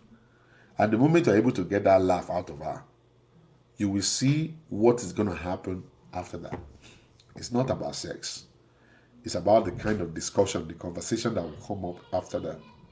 And the kind of plans that will actually come from that little meeting. All right? When you're able to just take her on a kind of a level whereby she's able to laugh, smile, and you spoon feed her, order ice cream. Order ice cream. Try and feed her ice cream. You guys go to the shower and shower together. When was the last time you showered with your wife? When was the last time that the two of you were able to shower together? Find out time to shower with her. All right? Shower with your wife. You guys can actually lie down in the bathtub and soak the whole thing. All right. And just remain inside of it.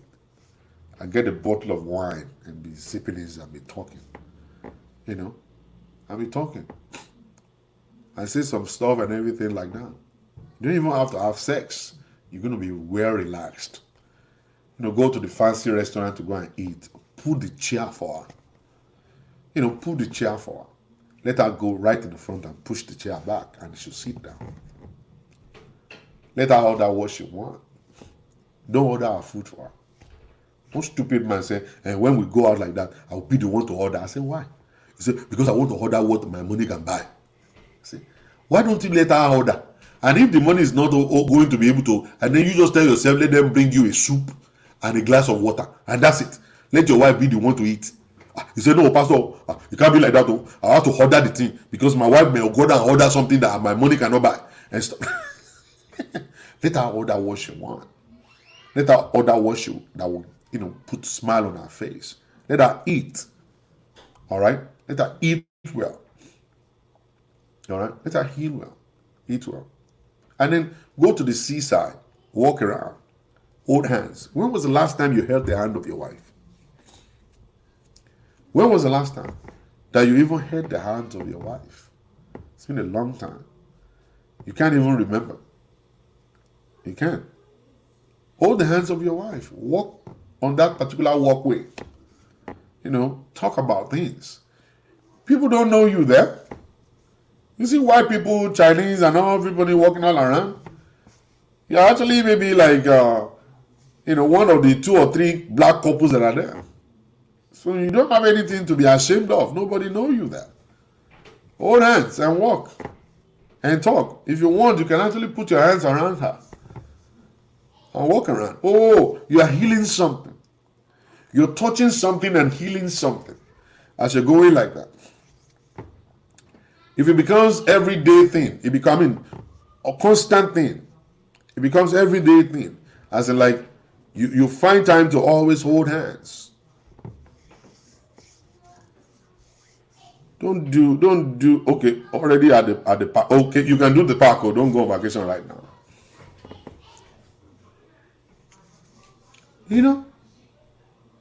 Hold hands. Women, find time to clean up, find time to brush, find time to use mouthwash. All right? Use deodorant. Women too, same thing. Let your mouth be appealing to your wife. Any public jaku. All right? Do things like that. You guys are not too old to express love. You are not too old to express love. Not too old. You are not too old. Somebody saying something. I am a pastor. I massage my wife's neck, leg, and so. Judah Flourish. Thank you, sir. That's a man right there. You know what I'm saying? Try as much as possible to do that. And you see that you're breaking something. You are breaking something as you do that constantly. You are dragging her closer to your side constantly. And something is happening in the spiritual realm too that you don't have any understanding about. Lamin Ogbata, thank you for that $20 super blast. God bless you. You're doing something. You're touching something. And then try as much as possible to take care of yourself. Not just for yourself. Take care of yourself for your spouse.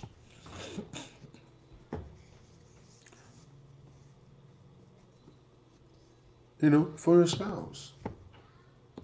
Take care of yourself for them. Let love making be fantastic. Work on your belly. When your belly is too big, Mr. T will actually be inside. Huh? Let the full Mr. T come out. Work on your belly. Let your belly go now. Exercise for you to last, to have stamina, to be able to go at least 5 minutes. Let the foreplay be like about 1 hour. You know, kiss, touch, do all manners of things and tickle her, do whatever for 1 hour. And then you can now penetrate after you have already been able to put her in the line so that she can come too. Always look out for her. Make sure that she comes. Some men don't even know that their wife can come. Your wife can come. Go and learn that. All right, set the motion. All right, for her to come. By the time she comes, then you can now come. Enjoy yourself and then come. And then come. At the end of the day, the two of you will lie down there looking at the ceiling with your hands together. And let me tell you something. You guys will enjoy every minute, every bit of that moment. If everything is right. You see, love making inside of a situation, love making inside of a quarrel, love making inside of pain is causing more pain. It's like putting more pain on that woman. Emotional pain. You're an abusive man. You have not even say sorry yet. You have not done anything correctly. You don't give her money. You don't supply her need. All what you're doing is doing something for your family, your children, and then you want to have sex with her. It's like you putting pain on her. Now lovemaking is not being enjoyed. It's painful than anything. Very painful. If you don't understand. When the heart of a woman is bleeding, lovemaking can heal it. Lovemaking can heal it. It's going to be creating more pain for such a woman. Create more pain for such a woman. If you don't know, you create more pain. But by the time you take her out, you're able to make her to smile. You're able to apologize for all what you've done. At least let's do it maybe like 2 or 3 times in a year. And then do one for the whole family with the kids. The kids will grow, will go along. Everybody will go along, and that's a different one. But the one that you're doing especially for your wife is actually your wife's vacation time. You want to go and treat her, and then she will treat you too. The two of you will treat each other. You will treat her, she's going to treat you. But most of the time, the women, they go through fire, and they are the ones actually feeling the heat. So we need to relieve them. For a very wise man who will understand what is going on, will always want to take that woman out to go and heal that fire off of her. To heal it. It's important for men to do that. Don't run your wife as a slave. When you run your wife as a slave, let me tell you something, she's going to be worn out. And at the end of the day, she won't be productive anymore. And that's why you see women just dying right, left, and center. The weight is too much. The burden is too much for them to bear. So as a man, we have to relieve them and do what will actually bring their strength back. At least 3 times in a year. 3 times in a year will do well. For us to be able to do some certain things. We don't have to go far. We don't have to go so far away. If you have the money to do that once in a year, it's good. You want to travel outside of America and go to somewhere else, it's good. But if you don't have that kind of money, that kind of time, you can do around the house kind of vacation. Like you live in New York City, there are places in New York City, you can book your hotel that nobody will even see you. You can go inside of Long Island. There are hotels inside of Long Island that you cannot believe yourself. I stumbled on one day. My God. And that hotel is like $700 a night. $700 a night plus breakfast, lunch and dinner. Breakfast, lunch and dinner. $700. I'm talking about big time food, all right? And you're talking about the water side, the sea view, all right? You can come outside and just sit right there in the patio and drinking wine and feeling cool. My God, you will forget about a lot of things. So if you can actually stay there overnight, one day is enough for you. One day is enough for you to be there. $700, and then you go in, and then you come out in the morning, like around 12 o'clock, and then you drive back home. You can do it on a Friday night and drive back home on Saturday morning. You know what I'm saying? They always have like a club. There's a club downstairs where you can go to dance and have fun and all that. Very good. I was thinking of actually taking my wife there at that point in time, and then we got busy. We got busy along the line. We couldn't go. So what? I was able to spend time there. I was able to spend time at the place. So but the wife should pay for their husband. No.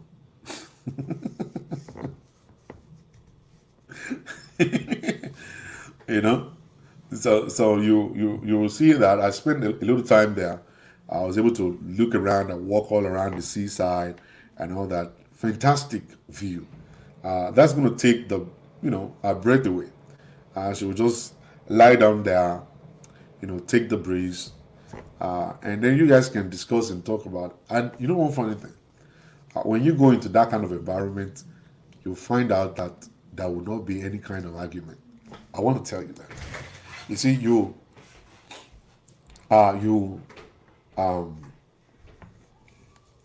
you guys want to discuss at home. There's always yelling and shouting, and somebody banging the door and all kinds of stuff. You see, when you go out to these kind of places, you will not believe it. The environment will change you. The environment will actually caution you. The environment will change the way you talk. I remember when I went to that place, and I was trying to talk to somebody there. Let me tell you something. American accent just came out of my mouth. I just started speaking, I want a Ghana, I want a Ghana, I want a Ghana. And it was later when I walked away from there and I found, I said, did I just spoke American English? I didn't know how it happened. For real. The environment changed me. Environment transformed me. You see, that kind of environment, you just find out that the two of you will just get matured without knowing. That the conversation will be so cool and quiet because everybody talking around there, you are not even able to hear what they're saying. They're just sitting down in their corner and they're talking to their loved one, their wife, whatever. The environment will just change you. You'll just be so quiet, so cool, and then you'll just be classy for no reason. You just become so classy for no reason at all. It is so classy for no reason at all. For real. You'll find out that you'll be able to have a kind of a matured conversation when you go to such a place like that. And if you have money for 2-3 days, you can do it.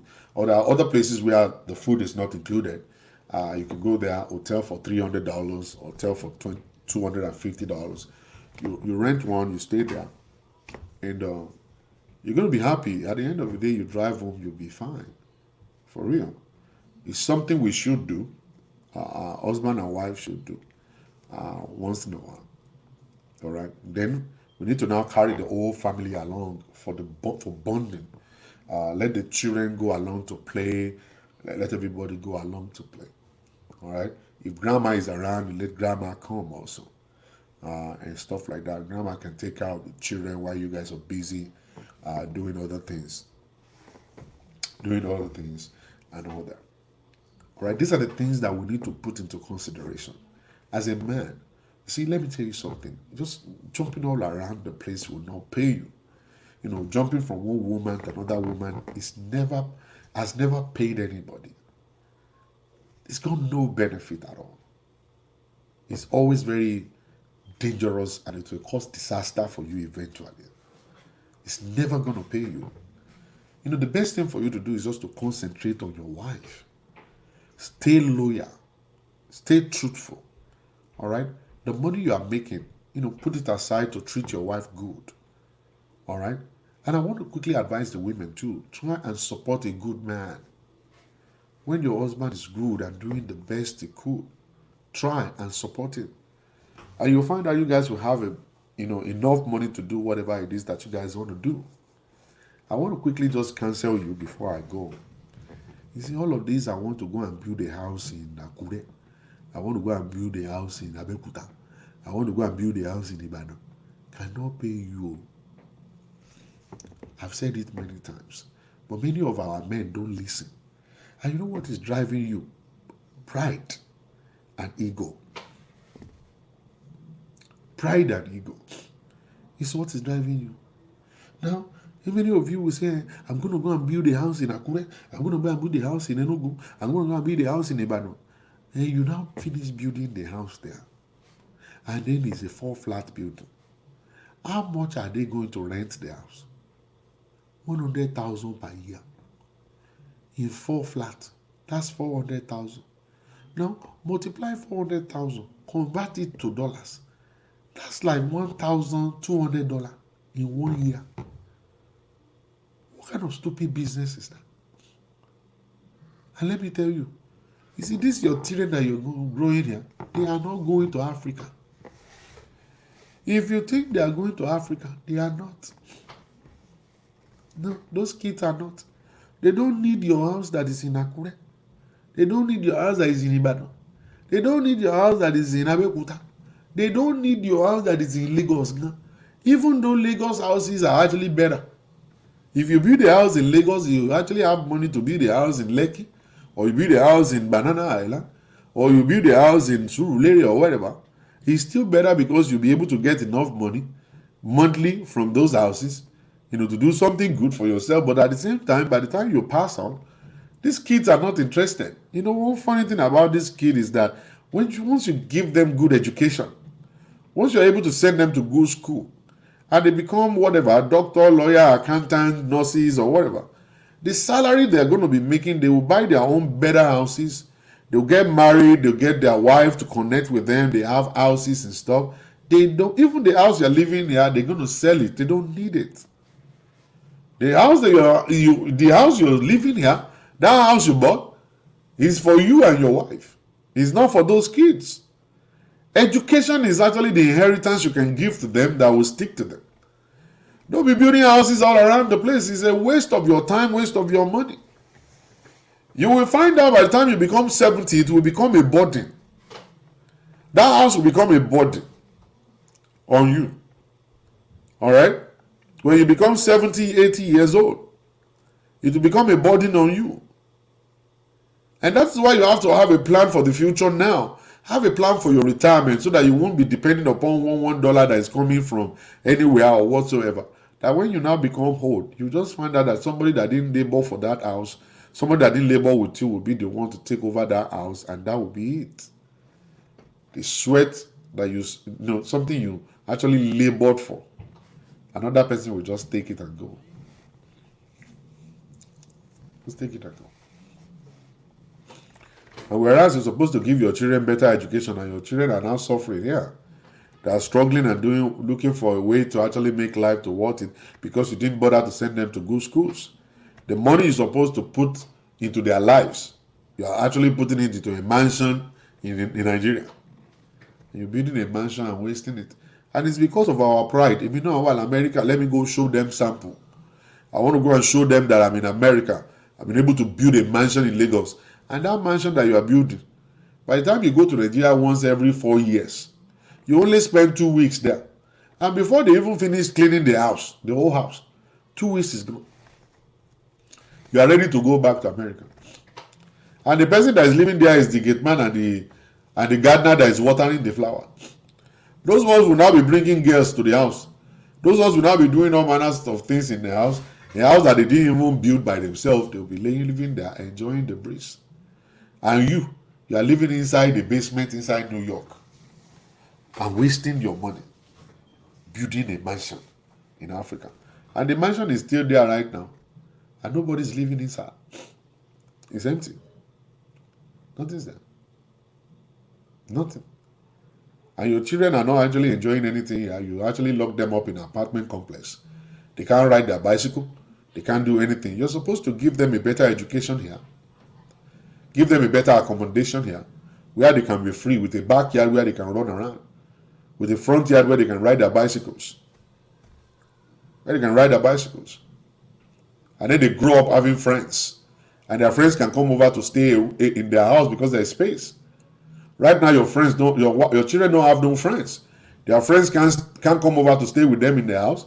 Nobody can come and visit them in the house because you are living in one bedroom apartment. All right? So nobody's coming. And this is your primary place of living because this is where you work. This is where you stay 4 years at a time. You only go to the Nigeria for vacation 2 weeks and you're back. You can build a vacation house there, a little bungalow in Nigeria. You don't need a mansion there. You don't want to prove to anybody anything unless you want to relocate. Unless you have the mindset of relocating. You can do that. But even the ones that are relocating to Nigeria, they stay there for 1 year or 2 years, then they come back. Then you begin to ask yourself that how many years did you spend in Nigeria? In only 2 years, then you are back. They go and they come back. And then they come back and say, the place, we can't live there. Why can't you live there? I spend 400,000 every month to run diesel generator.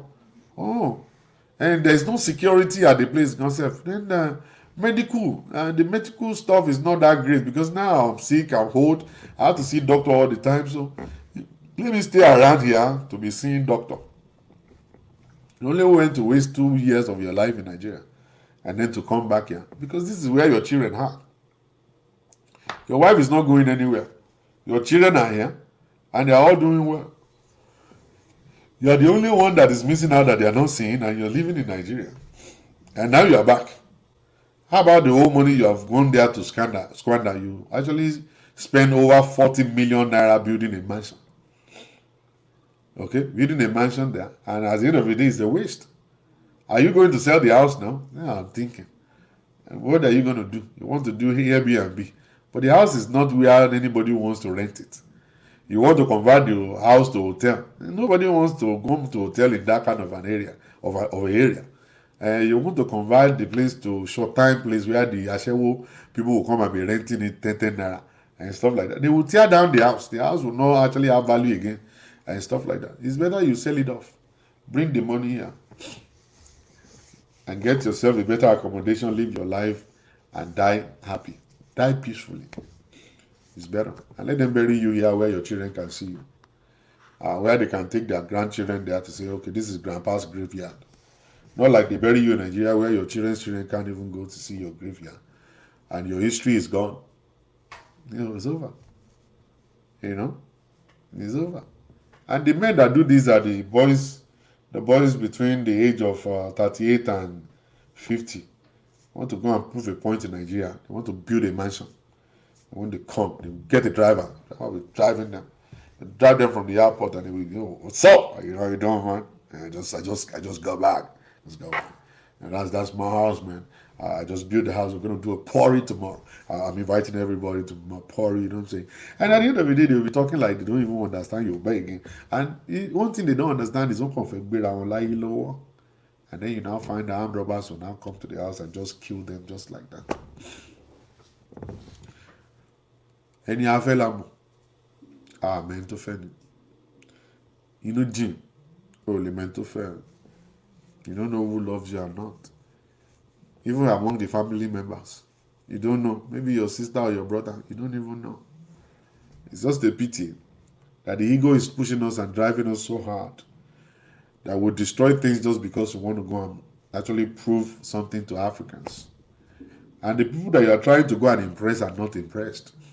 It's a funny thing.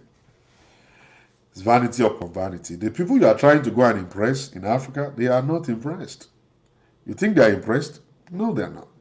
They're not impressed. There's somebody around the corner that is actually richer than you. There's somebody around the corner that his own house is better than your own. There's somebody around the corner that is giving them more money than how much you're giving them. All right? So they are not impressed at all. You're only trying to impress them, but they are not. So it's a waste of your precious time. Sit where you're supposed to be. Build a life around your family. Give your wife, give your children a better accommodation. Give them peace. Stay home. Love your wife. Respect your husband. Love your children. And then you see where God will take you to. It will always be a journey to perfection, a journey to goodness. You'll never regret it. Any man who is actually a lover of their wives, any man that provides for their wives, any man that support the wife and shield their family, they never regret.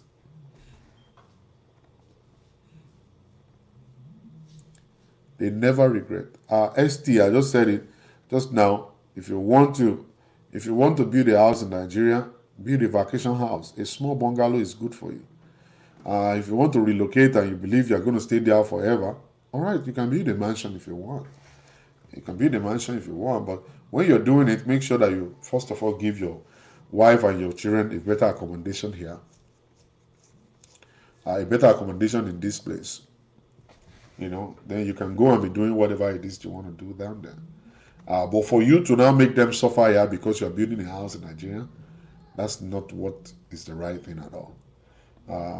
You are not wise when you do that. Not wise at all. Not wise. The kids that you're giving birth to here and the one that are brought from Nigeria to this place will never go back there. It's not about not being loyal to as a Nigerian. It's not about you hating Nigeria as a country. It's just that their life belongs here. They are in school here. Their friends are here. Their friends are here. So you should at the same time know that they are not going anywhere. They're not going anywhere. No, they're not. They're staying put. And any kind of effort to go and put into Nigeria, you can't start a business in Nigeria and not be there. If you think you're going to start a business in Nigeria, and have your sister to run it, let me tell you something, that's the end of that business. Go and start a business in Nigeria and have your uncle run it. That's the end of that business. If you think you're going to start building a house in Nigeria and then have your brother to oversee it, that house will not go. He will be building his own house. Or maybe he'll be squandering your money. He's squandering your money. All right? And that will be the end of the whole stuff. So we got to be wise. And we got to do it now. Don't wait for tomorrow to do this, I'm telling you. It's time for us to be wise.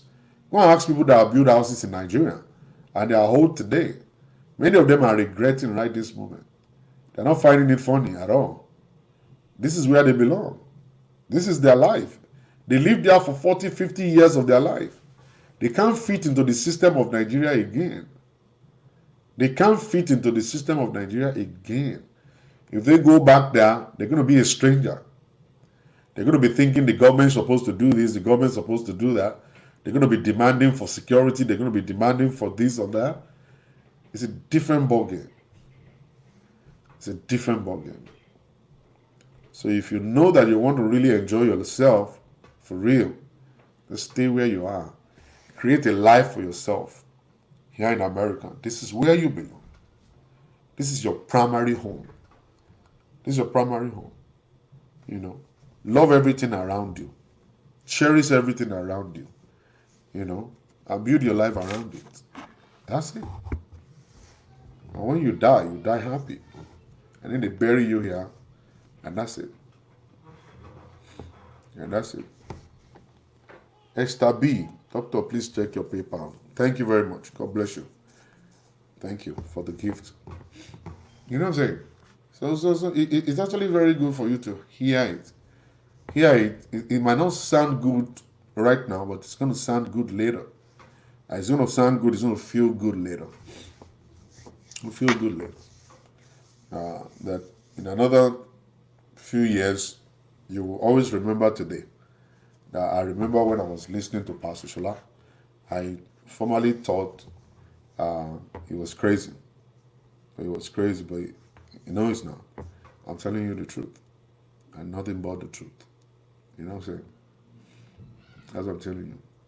You won't have to worry about your children if you can actually sacrifice to give them a better education. America is a place of opportunity for everybody. If you have the right education, you can't suffer here. You can't suffer here.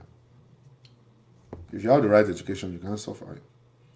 This is not a place where powers and principalities is preventing people from getting jobs. This is not a place where Powers and principalities are blocking you from getting degree.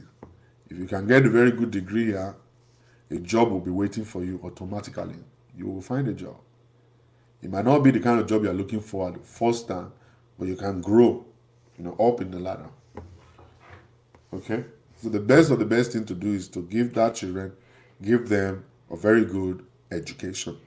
Then forget about it. When they have good home training, good education, they're going to succeed. They will never depend on you. You can never have a child that is a parasite. They can't be a parasite on you ever, because the system will actually take care of them when they have good education. And then they make money. The money they're going to make is actually going to be more than what you are making when they enter into the workforce. When you enter them. So don't be planning to give your children inheritance of houses and cars. They don't need it. They don't need it. What they need right now is education. And that's the only thing that is they need. That's the only thing they need. That's the inheritance you should give to them. The rest of it is supposed to be you and your wife enjoy your life, take care of business. Let me tell you, you may not always have your wife with you, and you may not always have your husband with you. You see, a day will come that death will take them. It's going to be a very big surprise that a day will come that the two of you that are going in and out, that you guys are talking and shouting, you guys are fighting and stuff. A day will come that death will take one and leave the other. Maybe you have not been thinking about it.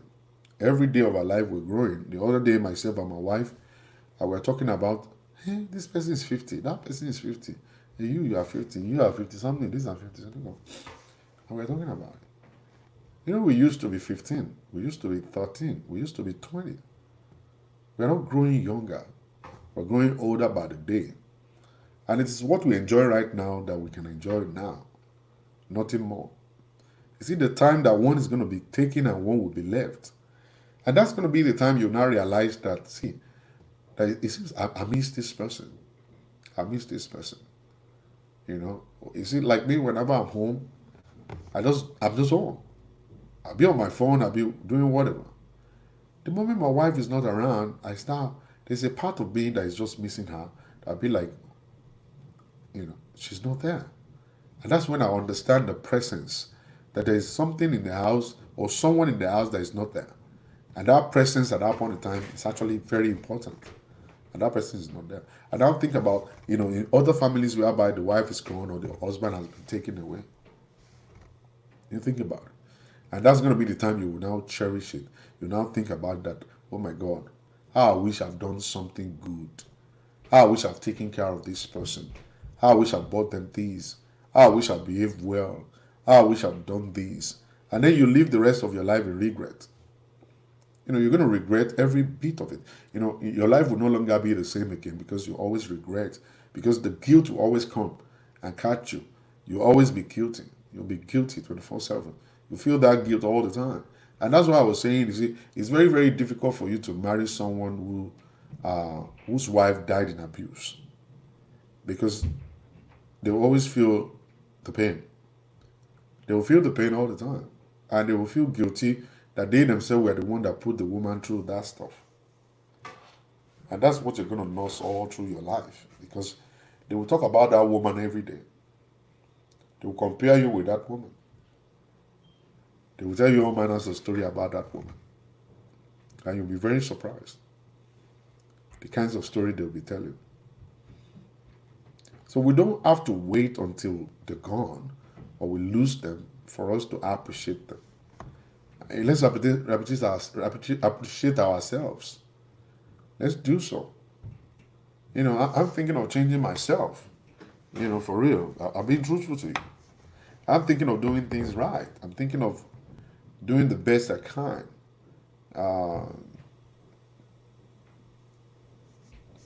To do the right thing. To do the right thing. Tomorrow is not guaranteed, but at least plan for it. Plan for it. Start right now. Save money now. Save time right now. Do something that will that will be able to make somebody smile. That even if they go, if they pass on, if it's your husband, if it's your wife, you will still smile and say, you know what? We had a beautiful life. We had a beautiful life. Had a beautiful life. Some of us are late. We're late already. Some of us are late already. Some of us, we have missed it. But even if you're late, you can still catch up. They're starting right now. It's not about competition. It's not about competition. It's not about you competing with your wife or competing with your husband. It's about working together. Like I said today in the morning, I said, if you can be able to say we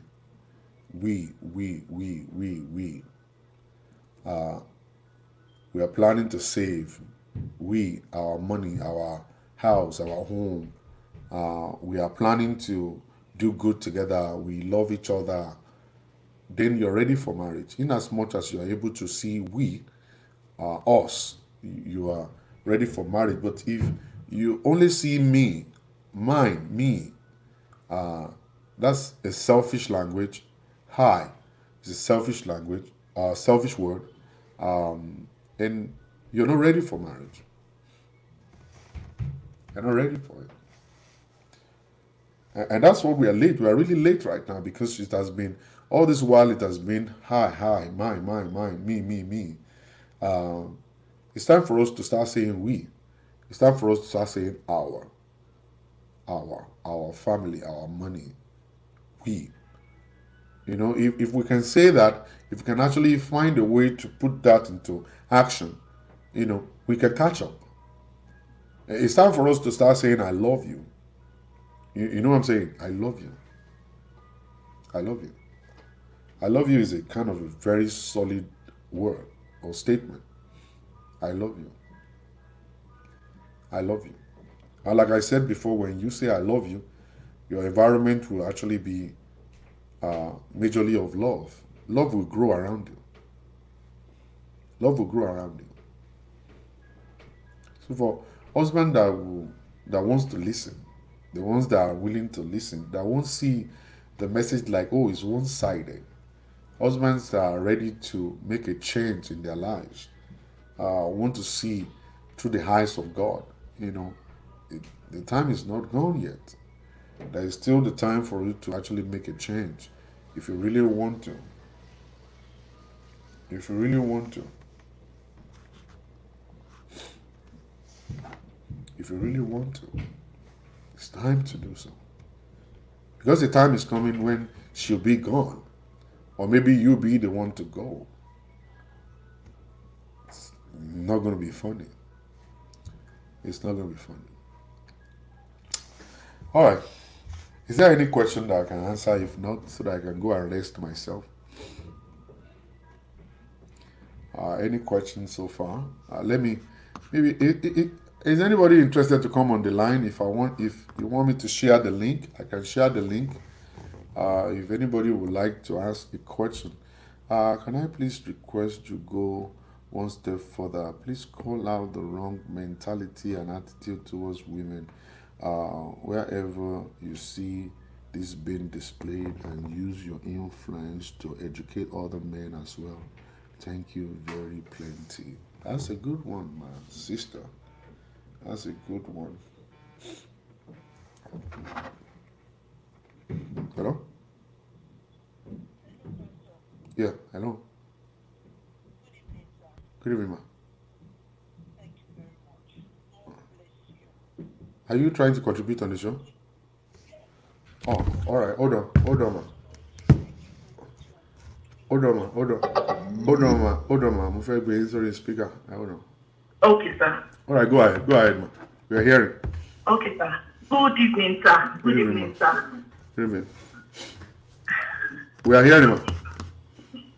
God bless you, sir. I just want to say thank you for all what you are doing for home.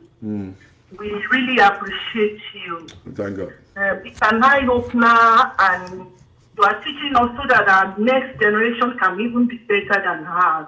A lot of Nigerian men are suffering from ignorance.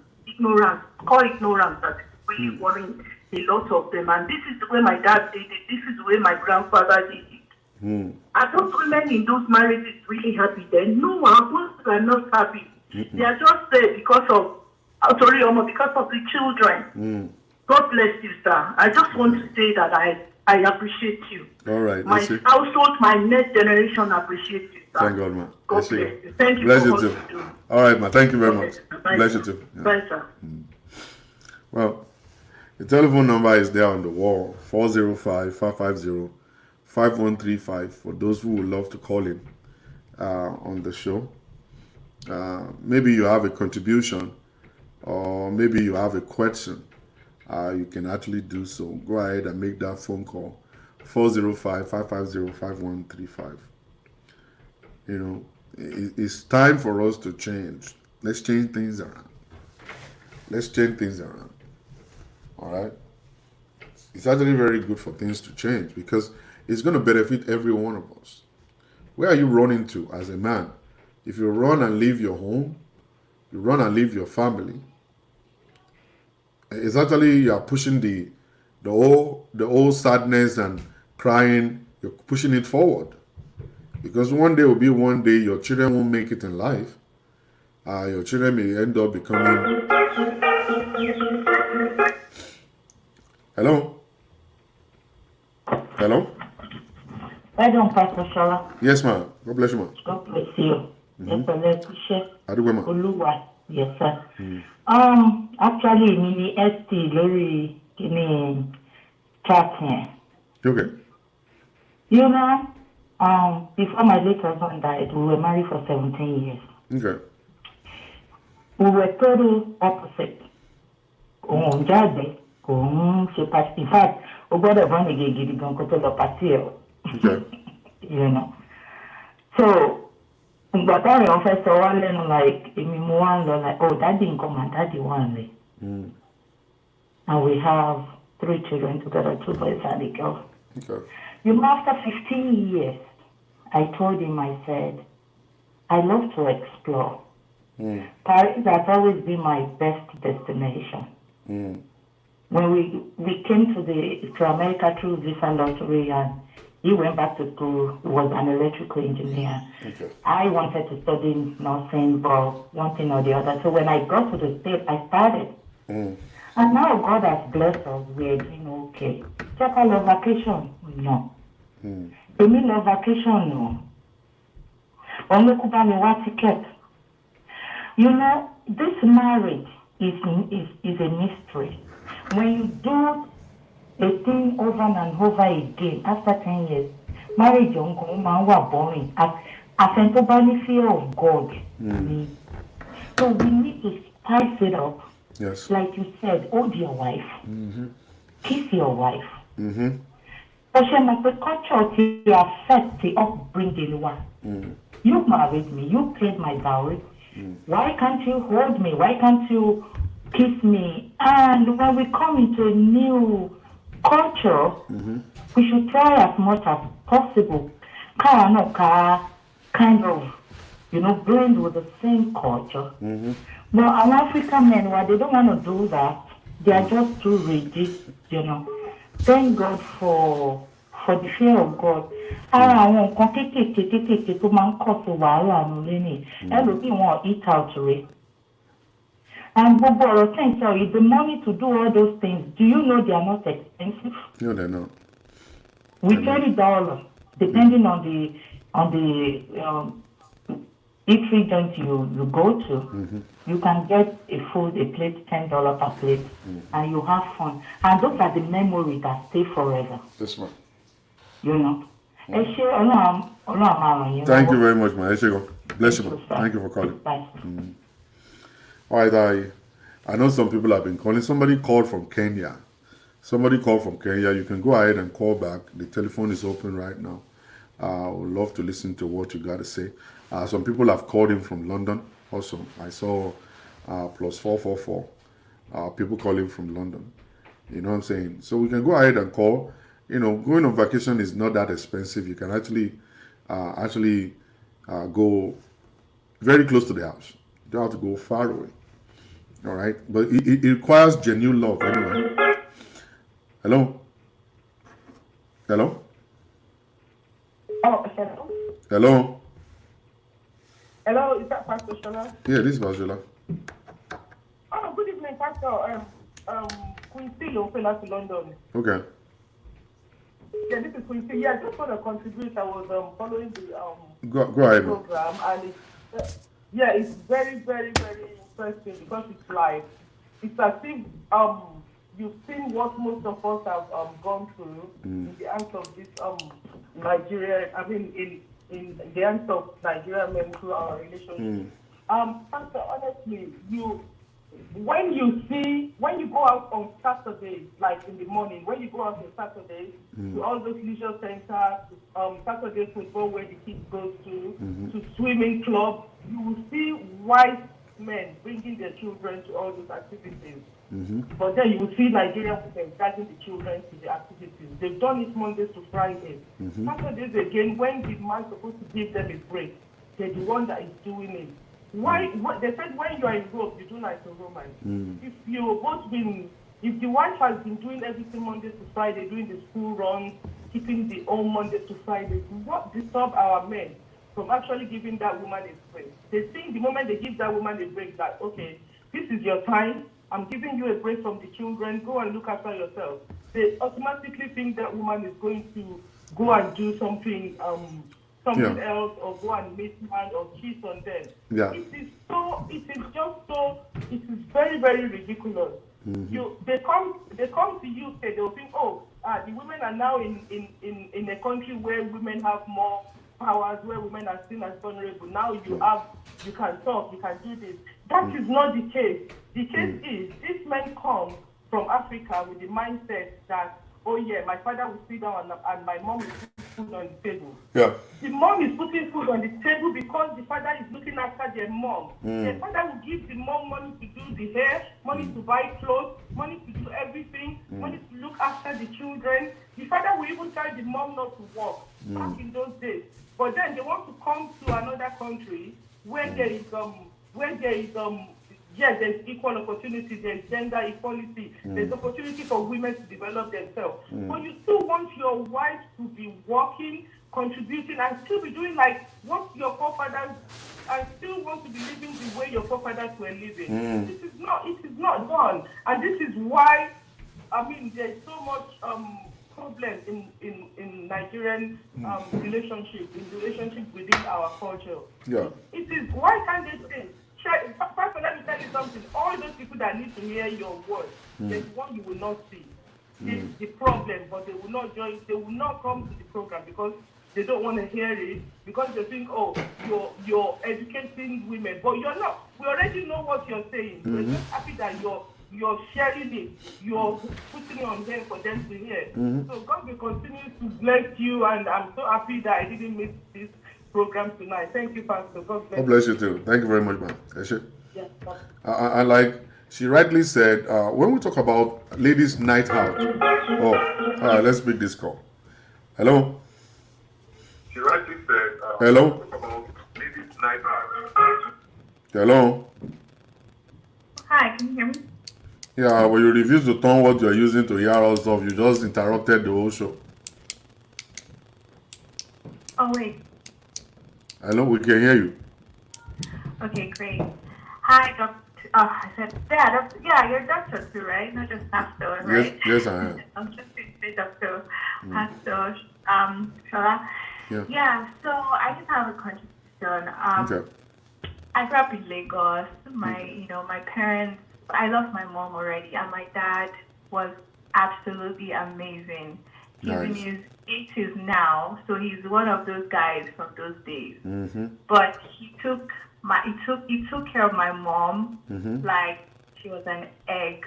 Okay. Like seriously, everywhere my mom wanted to go to, to anywhere in the world. She, he let her go because she likes to travel. She just had fun, and they had a great marriage. Okay. And it actually shows on the children because all the children are very successful, Nice. and we take so much care of it. Like, oh my God, if my dad has a headache, I'm on the next plane to Lagos. Like, seriously. Wow. And last year, we actually spent some time going around Europe with him. All the children, all of us, we left everywhere, all the places where we were, and we took our dad, just to go around Europe, just to have an amazing time, because he didn't want to come all the way to the US. It's too far for his age. And we just had a blast. And the grandkids see how we treat, they see how we treat our father. Even the brother-in-law, even the husband are extremely, they find our family very, very admirable. And it shows, there's so much love.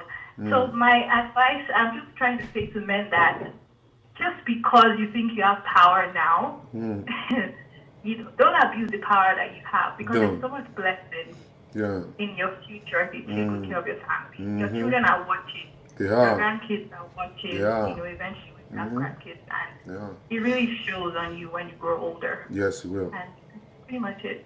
Thank you, my sister, for that. That's a very good example you have actually given us. And I believe people are listening right now, especially the men. And the Yoruba people, they say it's only bang, no man do look wada. It's always going to be towards the end. The way you treat their mother is the way they're going to treat you. If these kids are now mean now, and the father didn't treat their mom very well, they will have gone to put him in a kind of a home somewhere, and they abandon him over there. Let him die. So, thank you, Johnny, my sister. Let's make another call. God bless you, man. Okay. Bless you. Bye. Hello. Hello. Hello, sir, Pastor Shola. Hello, sir. This is Patrick calling from Karachi. All right, sir. Pastor Patrick, We thank God, sir. God bless you. Yes, sir. God has really used you tonight. By the grace of God, you are an institution. I really enjoyed everything you have said. I'm kind of sad about the fact that we need more Pastor Shola. You know what I mean? I didn't get you, sir. We need more Pastor. You know what I think of? I'm sure you know Pastor Pimbo Victoria. Yeah. I remember, I said, oh my God. I'm not thinking negatively. I know. I understand. God's grace, God's going to prolong your life. Amen. So we need more Pastor Shola. That's my concern now. We do need a lot, and we are going to have them, sir. By the grace of God, so that it's going to take the burden away from you. Yeah. So when I take time, I listen to Miles Moreau. Yeah. I say, oh my God, this man is an institution. So I keep on praying for you by the grace of God. That God will enlarge you. Amen. Your vision will be known all over the world. You have your disciple already, Amen. Like I wrote in one of your listeners, you are operating in your core competency. There is Apple and there is Android. Yeah. You tap this Apple and God Himself will lift you up. Amen. It shall be well with your ministry. You'll be known all over the world. Amen, sir. The wisdom God has given you will continue to grow. Amen, sir. In the mighty name of Jesus. Amen. That's what I just said I should call. Thank you, man of God. God bless you, sir. God bless you, sir. Yes, sir. All right, sir. Amen. That's wonderful. We thank God for men of God that are listening online. We thank God for them. And we thank God for the ones that are hiding too, the ones that are secret admirers. They hide behind, they don't make phone calls, they don't send messages, but Pastor Patrick is different. He's always making comments and stuff. We thank God for your life, man of God. God bless you. So we're waiting for more calls to come in. If you want to come in, to call in, the number is right on the screen for you to be able to make that phone call. to come in. And like I want to tell you guys, this coming Saturday, I'm going to be hosting Shemo Obajulu, and we're going to be talking about the holy sex.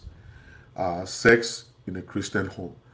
For those ones who would love to learn about sex, Shemo is a crazy person, or a very crazy person, crazy human being. I'm going to give her the time to be able to talk and educate people when we talk about sexual relationship. And so there are certain things I can't say because I'm a pastor. But she's not. Hello? Hello? Hello? Hello, I think it's a wrong number. All right. Thank you. Yeah, well, All right. We're still waiting, by the grace of God, for more calls to come in. We're having more calls coming in. We're going to pick it up, and then we go. If not, I think it's 8:33 already. Can I call on WhatsApp? Of course, you can call on WhatsApp, man. You can call on WhatsApp. If you're calling from outside of America, you put +1. If you're calling within America, you can just go ahead and just write 405-550-5135. Hello? hi, Pastor Sola. Yeah, hi. Can you please turn the computer that you're using to hear us off, please? Yeah, can you hear me now? Yeah, I can hear you. I'm still hearing the sound of that stuff on the background. Just hold on 1 second, please. Yeah, it's okay now. Okay. Hello? We are hearing you, sir. Hello? We are hearing you. Yeah, my name is Nii from Canada. Okay, sir. Yeah, thank you so much for the program tonight. We've had friends that would borrow money to go and build houses in Nigeria. Yeah. They don't even go home every 5 years. Yeah. It's an eye opener, and we've seen women too that will push their husband to go build a home in Nigeria. Yeah, it's possible too. Yeah. And sometimes the husband wants to please the woman. What do you want to do? The wife wants to build a house in Nigeria, and here you are. The program is enlightening everybody, and it's an eye-opener for the husband, it's an eye-opener for the wife. I think one of these days you should have a program that will focus mainly on men, and we can all be in the same room together to talk, and all the women will Of course. I want to do that, but it's just men are just, people say don't use men. Say some men. They are just egocentric. Yes. That is, you see, if you call a meeting right now for women, and then there is 20 seats, inside of that auditorium, you will be sure that the 20 seats will be filled up, and then you're going to actually go and look for extra 40 seats. Yeah. But when you call men and put 4 seats inside of that place, you will see only one will show up. Unless you say the meeting is about making money, how to build a big time business, a multi-million-dollar business, they will come. That's if you give men the time, give them 15 days, that in 15 days we'll be having men's meeting, the women could listen, but women could bring their husband around, and we can all have fellowship together, and we can all share views. And I understand. I would love to do it. Probably you should call me up. You can actually engage me on WhatsApp. We can chat on WhatsApp. Probably you two, you'll be of good help for us to be able to work it out together. I'm actually available for it. I created a page on Facebook for men alone. Okay. You know what funny thing about and it? Again, most of the people that come on the show, Yeah. the Nigerian women, they always say men, like the last guy spoke, that men don't bring their kids for activities they see white guys. Yeah. It's not all men. No, they're not saying all men. You see, whenever they see, bro, let me say this, and this is the way I think. I don't know how men think anyway. Me, I think like this. If they say, "Oh, Nigerians are crazy people," I don't shake, yeah, because I know I'm not crazy. So automatically, before they say Nigerians are crazy, they must have seen some crazy Nigerians. Right. So and I'm going to prove them wrong, because by the time they meet me, then they have a change of mind. They say, "Oh, all right, this one is not crazy." Then I say Americans are crazy. You see, me, I don't shake when they say men are crazy because I know I'm not crazy. You know, it's kind of strange to me as a man. Like, I went to a secondary school that is full of boys. We have WhatsApp group that we meet. I know, I was telling my wife, I said, out of 100% of the people that were in that group, 80% of them don't have houses in Nigeria. Okay. You know, and when we want to get... Is your wife Ann Bello? Your wife is Ann Bello? Yes. Oh, she's there. She's saying, that's my house, man, dear. All right, go ahead. You know, so I was telling her that I belong to that group. Yeah. 80% of men, they don't have houses in Nigeria. They have money, they live in America, they live in Canada, they have more than 2 houses. Yeah. But they don't have any in Nigeria. So when people now come and say, hey, our men, sometimes I don't know which men they are. Now it's about the majority. You see, when we talk about majority, the moment you have majority, it becomes our men. Now, there's this, you see, not every black American man is bad. But when we talk about it, say black Americans are not good. It's not because all of them are bad. I've come across a lot of black Americans that are good. A lot of black American women that are not that wayward like other black Americans. But when it now becomes majority always carry the vote. It's kind of like, okay, there are so many. So the Nigerian people that we see that do that kind of stuff, there are many. Compared to the other ones that are not. You know, probably it's going to be probably like 20 to 80%. All right? That, you know, they always want to go back home to go and build a house. And they do it by making their wife and children to suffer here. And the ones you're talking about are medical doctors and, you know, professionals. They are well educated. The ones that do it mostly are the ones with half education, half breed people. That don't have brain inside of their head. Those ones are the ones that go to musicians to go and pay musician money. The doctors you are seeing, they don't go to parties and be paying musician money. They know how hard they work to make the money. All right. So these ones I'm talking about are the ones that say Munjaye, and those are the ones that want to go and prove a point in Africa. So they go to Nigeria and start building a house, and they put their wives and children inside the basement. All right. Those ones are many. They are many. You see, it's just like whenever we say pastors are bad. Do you think we are referring to all pastors? No.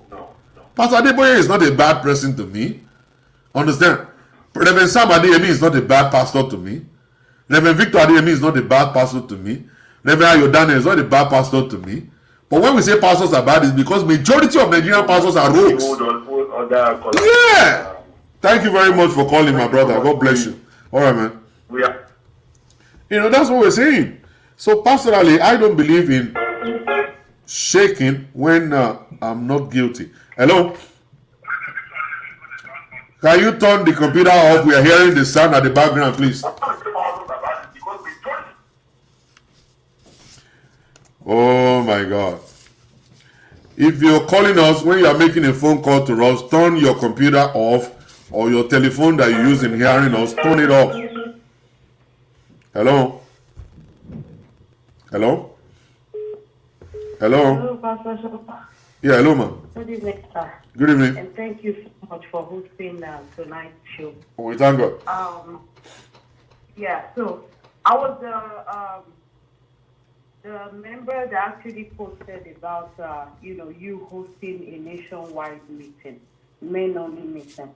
Yes. And thank God another, caller was actually concurring, a male caller, the last caller was concurring into it. Yes. So, and I heard what he told, him that, most of the men are egocentric and they wouldn't, want to attend. Yes. Pastor Shola, Yes. I think for me, I'm of the opinion that we can massage their ego a little bit because we can apply like a push and pull, method here to be able to, get them. Because if we keep saying, oh, they wouldn't come, this is going to be one-sided, and at the end of the day, we are not going to achieve our goal because our goal is actually to transform. My sister, can I stop you right there and actually prove something to you real quick? Okay. On this network you're looking at, we have 46% men. On this network that I'm actually here right now, 46% men. All right, majority are between the ages of 38 and 40. I mean, 28 and 38. Majority of them that are listening right now. Okay. Are you getting me? So what men's meeting do we need? Well, here's the thing, right? The reason why I said that, Yes, ma'am. you know, if you notice, if you observe, Yeah. you know, most of your topic has actually, Yeah. you know, been more subject on men, and we don't. Because I'm talking to them. Because I'm talking to them. Exactly. Yeah. But we also need to, you know, give them a chance, you know, to speak. We also need to. I think you are a new person on my network, right? I'm no. No, you are new. That's because you are new. I gave them a chance to talk. A whole 1 week was dedicated to men to come out and talk. Ask me how many of them called it. But Pastor Shola, it takes only a brave man. You like after such kind of topics. Stop making excuses for men. They are bold when they want to beat their wife. They are very bold when they want to beat their wife at home. They are bold. All right. When they are slapping their wives at home, they are very bold. They have power. They have so much power. They can talk. When they are beating their wife and slapping their wife at home, they can talk. So coming to the line to come and talk here, it doesn't require a bold person to do that. If you can beat a woman at home, you should be bold enough to talk. That's how I feel. That's the way I see things. Pastor Shola, I still think we still need to give our men an opportunity.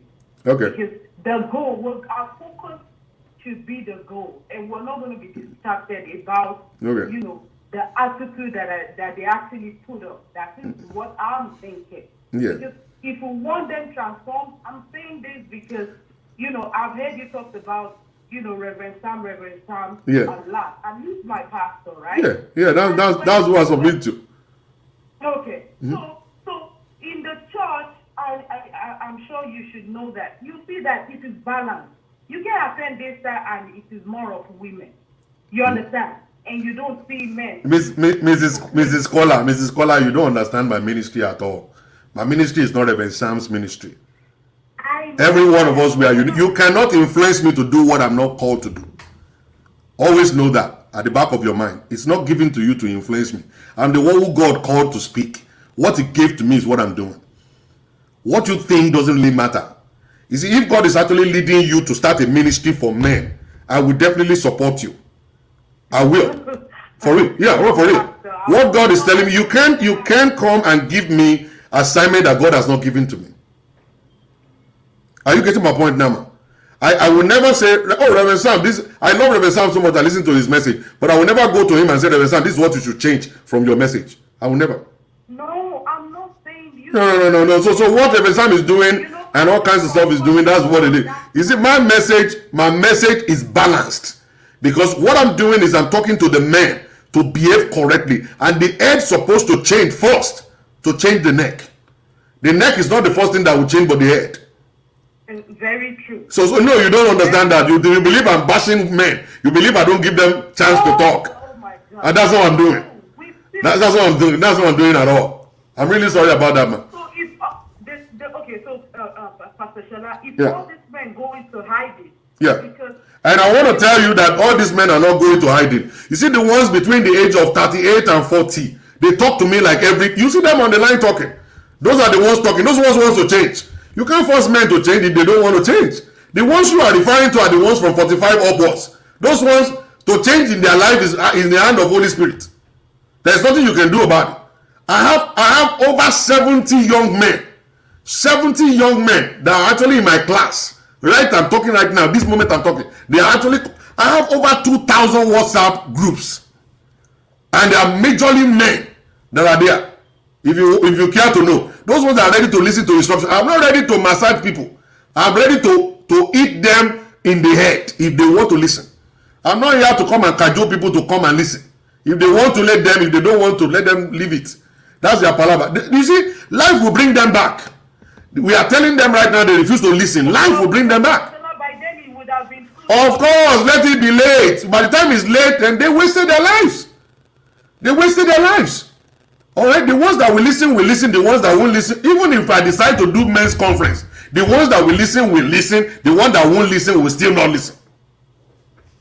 That's the logic about life. That's the way it is. Where do you think men listen to messages? Men don't believe in God. How many men believe in God? How many? There was a day I had a conversation with Reverend Sam. I had a conversation with Reverend Sam. Reverend Sam asked me, he said, to bring women to church, what kind of program will you do? I said, spiritual program. Only to bring children to church, what will you do? Most of I will tell them there is cookies. When you know, cookies don't bring children. You challenge children. Let them enter into competition. Let them do rhymes. Let them do Bible quizzes. Let them do all kinds of stuff. They will come. Because they have cookies in their home. They can eat cooking at home. They don't need to eat cooking in church. He said, how can you bring men? Money, I don't know. Only by starting seminars. Business seminars. This seminar. That seminar. Now, business seminar will not change the nature of a man as per marriage. Very true. Alright? So, I understand what the Sam is saying. It's correct to bring them to come and sit down. But to actually change them and mentor them as a man to be married to a right man and behave correctly, it must be a decision that they themselves will have to enter into. I want to be a man, a right man. There are rich men that are actually good in business but are poor husbands. Yes. Of course, it's not the money. It's not about the money you make that makes you a better husband. It's about your experience of life and then what you embrace. And I can't force them to embrace it. They must be willing to embrace it. So my message is not to bash men. My message is to save their life by telling them how their wives are feeling. And when they are abusive, this is what will happen. For them not to actually experience those things, they need to stop being abusive and become correct people. And then so many of them are there listening. A lot of them, over 70 of them are on my group, that they talk to me constantly. And they are married people, if you may know. If those are the only ones that are actually going to do well, I am happy. If I become 70 and I die, I will go to heaven. I will go to heaven smiling. All right? Yeah. That's the beauty of what I'm doing. My method is different from Pastor Sam's method. My method is different from Reverend Victor's method. My method is different from Pastor Ayo Daniel's method. I am totally different. Me, I hit the nail on the head. I don't massage people.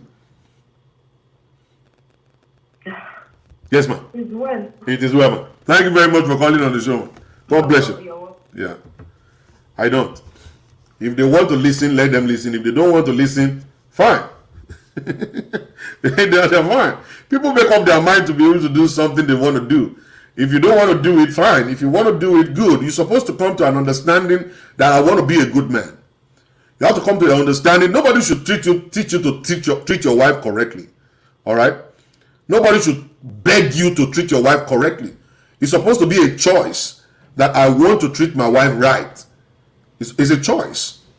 It's not somebody begging or somebody trying to beg, appeal to you. I created a group on Facebook for only men. We post people things there. Nobody will comment. No comment will come on it. Hello? Hello? Yes, sir. Yes. Yeah, for sure, sir. Okay. How are you doing? Okay, thank you, sir. How do you get? Hello, you're going to go. I thank God eventually I go in. Okay. Alright, so what I want to say is that, look, I remember only I just want to son when people feel about it. That's number one thing. Of course. I am a young star. I mean, 33 years old. Yeah. 4 years marriage. But one thing is this. It's what I want to discuss. I mean, talk about it. Yeah. See, whatever we parents do, the way we live our life matters a lot. It really matters a lot because I remember how my mom, how they live their life when I was back in it. Yeah. And it really helped me to today. Let me tell you what my father did one day when I was high school. But I left him for school that day. He had to give me money, right, for lunch. And at the same time, I just saw him suddenly. He brought me bread and akara. Yeah. I said, Dad, you know, that thing did not mean anything to me. Mm-hmm. But it took to me till today. So, they taught me, I learned a lot from them, that this is how you handle your family, this is how, as a married man, you know, how you take care of children. Whatever we do matters a lot. Our kids are working. They are working. And that's why you will see some men after, grown men, they will say, oh, they live with abusive, their parents were abusive, maybe the father, and they will carry this thing into marriage. Yeah. They will be marginalizing the wife and the children. Yeah. So my point is, whatever we do, Yeah. I, as a young parent, I'm always very, very careful. I like a shield. I'm not saying I'm God, but I shielded my wife and my kids from my family, like I don't know, like interballistic missiles. Yeah. I shielded my wife. Mm-hmm. I remember one time ago when something happened, my mother called and she was trying to say some stuff. I said, Mama, look, you don't know anything that is going on. If my wife is sleeping and I'm playing with my kids, I have my reason. This is a 2-year-old toddler. And he's a male guy, a male child. So the woman is affected already. So it's my turn to deal with him. So let his mom let him go rest. So my point is, whatever we do as a parent, it matters. If we treat our wife like a piece of shit, our kids are watching us. If the woman treats the man like a piece of shit, the kids are watching. They are watching. That thing my father did that day, I would never ever before. So after my son starts schooling now, next year by this, I'll be going to eat lunch with him in school. It's part of my plan. That's good. That's good. You're doing well. So I pray the Lord will continue to help you. Amen. I'm really enjoying you. God bless you. Love, man. Air Force One, right? God bless you, man. Yes, sir. All right, man. All right, that's one of the young men. That's one of the young men right there. Another stuff I want to point out to you is this. Olumese David over there is the administrator at the men to men group. That's the men to men group. That's the administrator there. Olumese David. Ask him how difficult it is to bring men out to come and even comment on a post. They won't. No, they are not commenting on the post. I created it for men. All right, I did. That was a group I created for men. Do they have time for it? No. The only time they want to come out is they want to come and fight whenever we are talking about what they need to do. Let me quickly attend to. Hello? Hello, Pastor Sir. Hold on, sir. Hold on. Don't drop it. Now, let me quickly attend to Adewale Adekunle. Beautiful rendition, though. But what about proud and arrogant women? That's good. I love questions like this, and this is the kind of question I always say to you guys that this is the kind of question that will actually show that men are competing with women. When somebody is telling me what to do to be able to make my marriage to be good, I'm supposed to listen. I say, oh, okay, thank you. Oh, I need to be humble. Oh, I need to love my wife. Oh, I need to do this. Oh, thank you. Oh, I'm going to put it to work and see how it's going to work. I will not say, how about my wife? What are you supposed to tell my wife too? At that point in time, you are competing, and that is never going to bring solution at all. All right, that is competition right there. That's what competition means. If somebody is telling you something as a man, say, if you treat your wife correctly, your wife will now be correct. If you do this, if you do that, you are supposed to absorb it, digest it, put it to action, and then go home and go and test it and see what will happen. And see if your wife is not going to change or will change. But the moment you start saying, how about women too? That's what competition means. That's what is meant by competition. You as the head, first of all, be correct. When you as a man is correct, then see maybe your wife will not be correct. All right? See maybe your wife will not be correct. All right? That's the stop. Competition will never in this world solve marital problem. A wife is not supposed to compete with the man. The man is not supposed to compete with the woman. Hello, sir. Hello, Pastor Sir. Yes, sir. Go ahead. Yeah, good evening, sir. Denisa from UK. Good evening. Yeah. Yeah, Pastor, it's a pity, actually. I feel for women in a relationship where their men are irresponsible. Yeah. And I kind of look at it this way, that I don't know if some of these men are Christians, who are their pastors. What did they get taught in church? I don't know. I did not being taught the right, because the thing is, one of the failures of Adam was what led to Cain killing Abel. I realized when I was looking at Genesis that, do you know, the pastor, that when the Satan, in Genesis 3 verses, when Satan came to Eve, do you know that Adam was actually there, was present? that's a failure of, that's the beginning of failure of men. Men, what some men don't need this woman. Not to rule in the thinking that you think rules I want to dominate. Is to protect and be a cover on this woman. I don't understand the kind of covering some men are giving to their wives. Even if your woman is any more than you, it's a compliment. It builds your name anyway. It's a family thing. It builds your name. It's a family name. So if my wife is any more than me, I bless God. That's how God has made it to be. What am I going to do? If my wife is a doctor, and what I do, the salary I hand is not up to a doctor's salary. Why would I be included with my wife? That's what it is. It's part of the family. Yeah. We agree together as a family. And if you treat that woman right, and respect that woman, you will find out that you yourself will enjoy more of that money than even the woman herself. Also, any man that treats a woman right, you don't need to force any woman to be submissive. No, sir. She will naturally, when she sees the love of God, how you are submissive to Christ, and show that example in the family, a woman will naturally just submit. Yeah. It's as simple as that. Very simple. I just feel bad. I just feel so pity. I want to ask you, sir. Did anybody have to bring you to a class to teach you what you're saying right now? No. I told you, Dr. that even though I was a Christian from Nigeria, I got here, we got married. Yeah. I told you that my wife bought me some books, like, the one. I'm only asking you. You will find out that you made up your mind by yourself after you read those books, right? Yeah, that's why nobody can force a man to change. They can't force a man to change. You have to be conscious. Let them go. Let them go to 25,000 seminars. Be a man. Be a man that God wants you to be. Yes. And be in that position. Respect this woman. Look after this woman. Yeah. That's the responsibility. Why do you want me to treat grown-up men like a baby? You can't.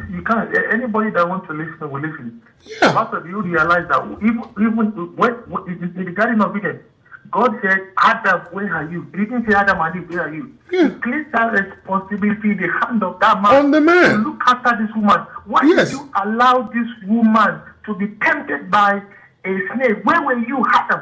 And God is still calling for so many Adam. So many men are lost. God is still calling Adam. Where are you? Well, if we call a meeting for men, I think they're supposed to be so eager to say, I want to go and learn to be a good man. I need to be there. You know what I'm saying? We go to church. The church is filled by women. Even when you see the men that come to church, they bring their phone and they be watching football underneath the chair. Underneath the chair. In the house, it is a woman that are doing everything. They are cooking, and this same woman, you want to come and jump into her in the middle of the night and sleep with her. She will go to work. She will cook. She's not a slave, for God's sake. If you can be saying all these things you are saying, from your mouth, sir, every man's supposed to be able to know it. And if they don't know it, it's there in the Bible. I read the Bible to apply it. Yeah. They don't read the Bible. They go to obesity. They put chain in their neck and be gallivanting all around the place, sleeping with women everywhere. They don't have time to read the word of God for them to be better in life. Part of you that sleeping with the women outside is even worse than beating a woman, because you can bring STD and kill the woman. Of course. You're very correct. Of course, you're very correct. It's going to be until men are able to come down and say, we got to think and stay back in our right position. Let them go back to their right position where God created and placed them. The position of leadership. When they go back to the place, if they go back to that place, you will see that God will start speaking to them and they will understand what it means to be a man. That's right. Thank you, my brother. God bless you, Jared. You are one of those ones that always make me to be very proud of myself. I'm telling you. Thank you. Bless God. I told you that God has given me the heart for men, and I just hope that please launch it out. Please launch it out and start. They can understand the purpose of why God has created them to be a man. Please do launch it out real quick. We need it real quick for you to be able to come out and just say it too. There's another brother Charles is a pastor too. God has given him that opportunity to do so, and we are going to be pushing him out very soon because we are working on something right now. All right, man. Thank you. You see what I'm saying? We need to go back to the place of humility as men. It's not until we rub your head.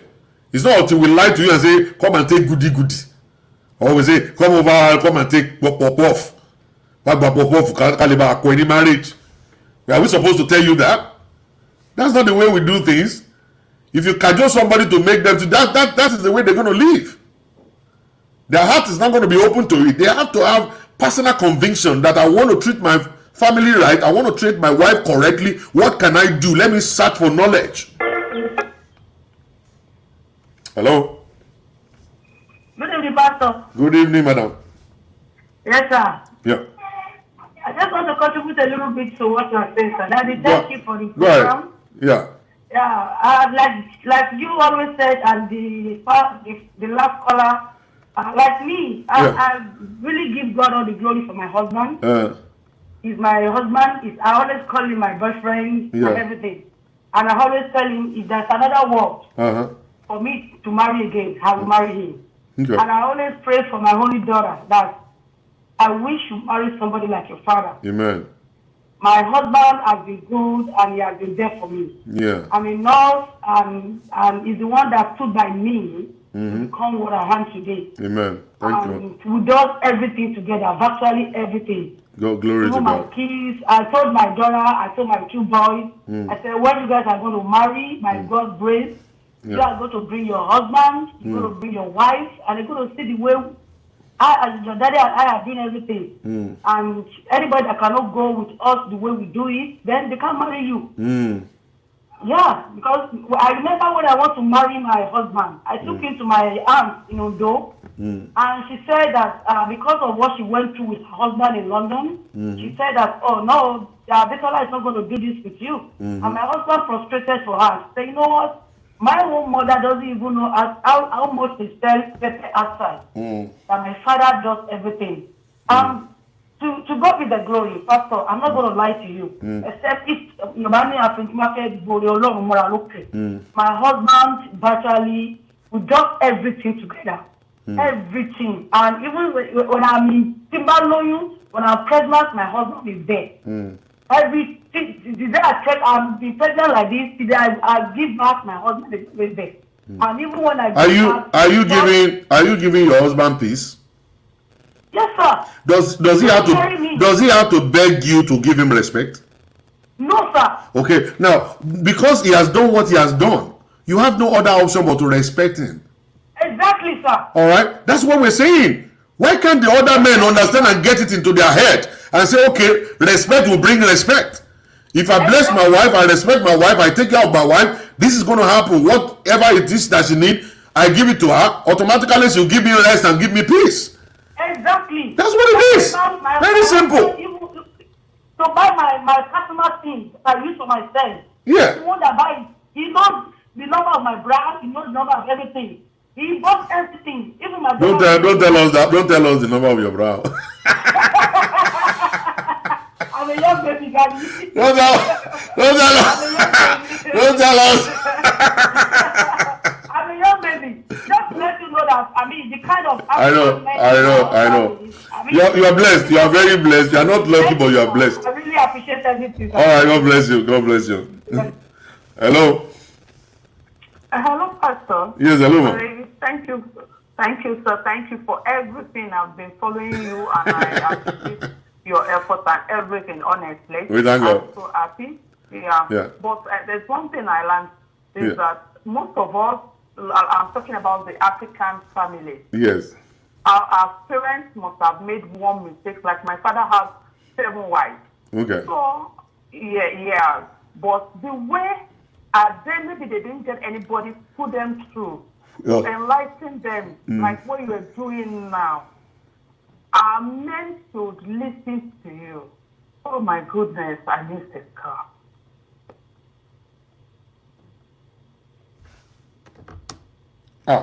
That sister is gone. She missed a call that she wants to collect $1 million. Let her go and pick that car. All right. So I really want to say thank you to everybody that have been contributing today. Listen, somebody should not be begged or cajoled. I think she's back. Hello? Yes, sir. I'm sorry. You missed the call for $1 million. Yeah. So what I'm trying to say is that because our parents didn't get somebody to put them properly, I mean, to guide them like what you were doing, our men, then, yes, these men should appreciate you.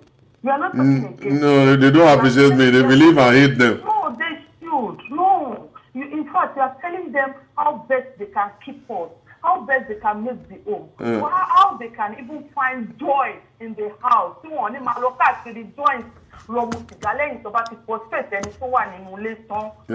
telling them how they can treat us. And the majority of them died in silence. Yeah. They died in silence, yes, and we don't want to die in silence. We don't. I left my marriage, not because my husband was very bad, but because he had a very bad family. Yeah. So they said, conscious in life me, I have to run down to Canada. Wow. But I'm telling you, a lot of people could not. People blame me. It's not the only man. That no family control it. My life is at stake. So some people should just know that you're not against the men. That's what I want. They don't. Our men don't want to listen to pastors, and they keep blaming the women. You give too much honor to your pastor. You call them daddy, daddy, daddy, and even when we call you daddy in the house, are you doing the daddy thing? They do the daddy on the bed. They do daddy on the bed. That's the only thing. Come on. That's the only thing, and that's not the only thing. That's not the only thing. Exactly. There's more to it. Our men to please listen and change and appreciate Pastor Shola. God bless you, sir. Thank you. Really appreciate you. God bless you too. God bless you. Thank you very much. God bless your home. All right, bye. Bye, sir. Our friends, you appreciate Pastor Shola. I'm not against you guys. I'm actually for you guys. I'm just revealing the secret to you guys, how you can actually be able to handle your business. Pastor Shola, please focus on the young men from 20 to 40. You can still change those ones. Those ones are good. Those ones are good. If we're doing seminar, if we want to do seminar for men, we do those ones. Those ones will come. They will definitely come. Hello? Hello? Hello? Hello? Yeah, hello. Pastor Shola? Yes, this is Basola. Okay. I've been watching your program. I've never had an opportunity to call in. Okay. I just want to, like, today's topic, oh my goodness, it's just like what is going on with me and everything like that. Yes. I just want to thank you, like, for opening most of us our eyes, for us to be able to see even our own self-worth. At a point you begin to think that, oh, something is wrong with you. But at the end of the day, you find out that it's just manipulation and all that, the men will try to put you through. They want you just to be under, They never see the best of you and all that. But I have been following you since last year. Okay. Honestly, you have made a difference in my life. Wow. Yes, you have. And of course, I've been chatting with you. Maybe you may not know. Well, maybe I'm coming from Dallas, Texas. Yeah, because I chat with like 1 million people every day. Yes. So I just want to thank you so much. I thank you so much. I have my boys, and every day I pray and I ask God to help me. Train them in such a way that they're going to be boys. They're going to grow up to be men. Yeah. And all that. Yeah. I really thank you because I'm getting, blessed every day. We thank God. And I see the finger of God in my life. Amen. Glory to God. In fact, it's just so much, I don't even know how to express it. I just really, really, really, really want to thank you. We thank God. We thank God. We thank God. Thank you very, so very much. soon, very soon, you're going to be seeing me in Houston, Texas. No, I'm not in Houston. I'm in Dallas. Oh I'll be all around over there. I have a lot of programs that They have invited me for Dallas, Houston, Austin, all around there. And there is a place called Arlington or something.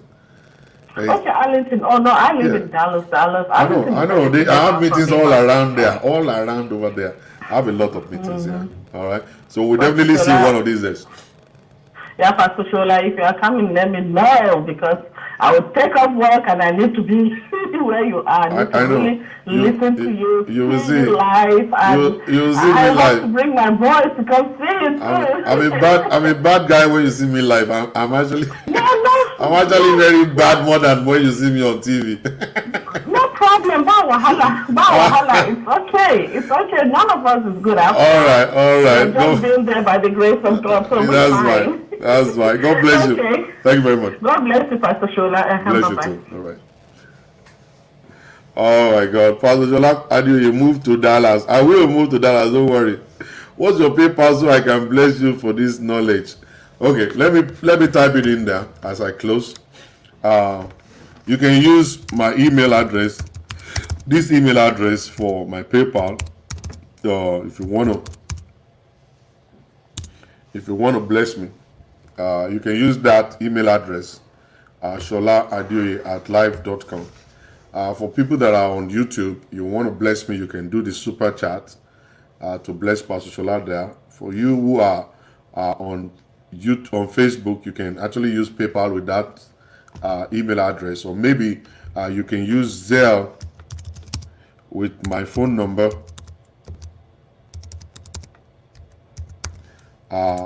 You can use that one, the Zelle also, and you can use Cash App also with the same number. You can use that number also, Cash App, with that same number. You can use that number for Zelle also, to be able to give donation or support if you want to bless me today. Or if you are on YouTube, you can actually use the Super Blast to get it going by God's grace. Yeah, the Zelle is there, Alexandra Okafo. You see the Zelle over there. Maybe I should type it in on the screen. Let me type it on the screen so that all of you guys can see it on the screen. You're going to see Zelle and Cash App is with 405-550-5135. Is that correct? Yeah. All right. So you're going to see it right there. Zelle, Cash App. You can use that to send whatever it is. You see it on the screen. You're going to see it on the screen right there. Zelle or Cash App, 405-550-5135. If you want to bless me, you can do that. I want to say thank you to everyone. God bless you. Have a beautiful night. It has been a wonderful night. What if we are in Canada? If you're in Canada, you can use PayPal. You can use PayPal if you're in Canada. And the PayPal is with that email address. I'm going to type it in again, and then I will pin it to the wall at live.com. I'm going to pin it to the wall. You're going to see it at the bottom of the chat box. You'll see it at the bottom of the chat box. Let me see if it's going to be there. Okay, here it is. Oh no, I didn't get it. All right, here it is. All right, good. You see it at the bottom of the chat box. You'll see, you're going to see the link at the bottom of the chat box, the email to do it. For Cash App and Zelle, you see it on the screen. I beg, make I go sleep. It's 2 a.m. here in Nigeria. 2 a.m. Olume say go and sleep. Thank you very much, everybody. 2.5 hours broadcast. That's crazy. That is crazy. That's crazy right there. But we thank God for God. Thank you very much, everybody. Have a beautiful night. I'm going to find something to eat also. and then I'm going to actually drink a cup of tea. I'm going to lie down and catch up on the news, watch CNN for a while, and then I can think about my relocation to Dallas. Abimbola Irikitola just got me a house to move into in Dallas, so I'm going to move. Sister Ruth Adekoya, God bless you, love you. Sister Olayinka Sanusi, God bless you, love you too, love you very much. God bless everyone, and have a beautiful and wonderful night. I'll see you guys later tomorrow by the grace of God. Bye.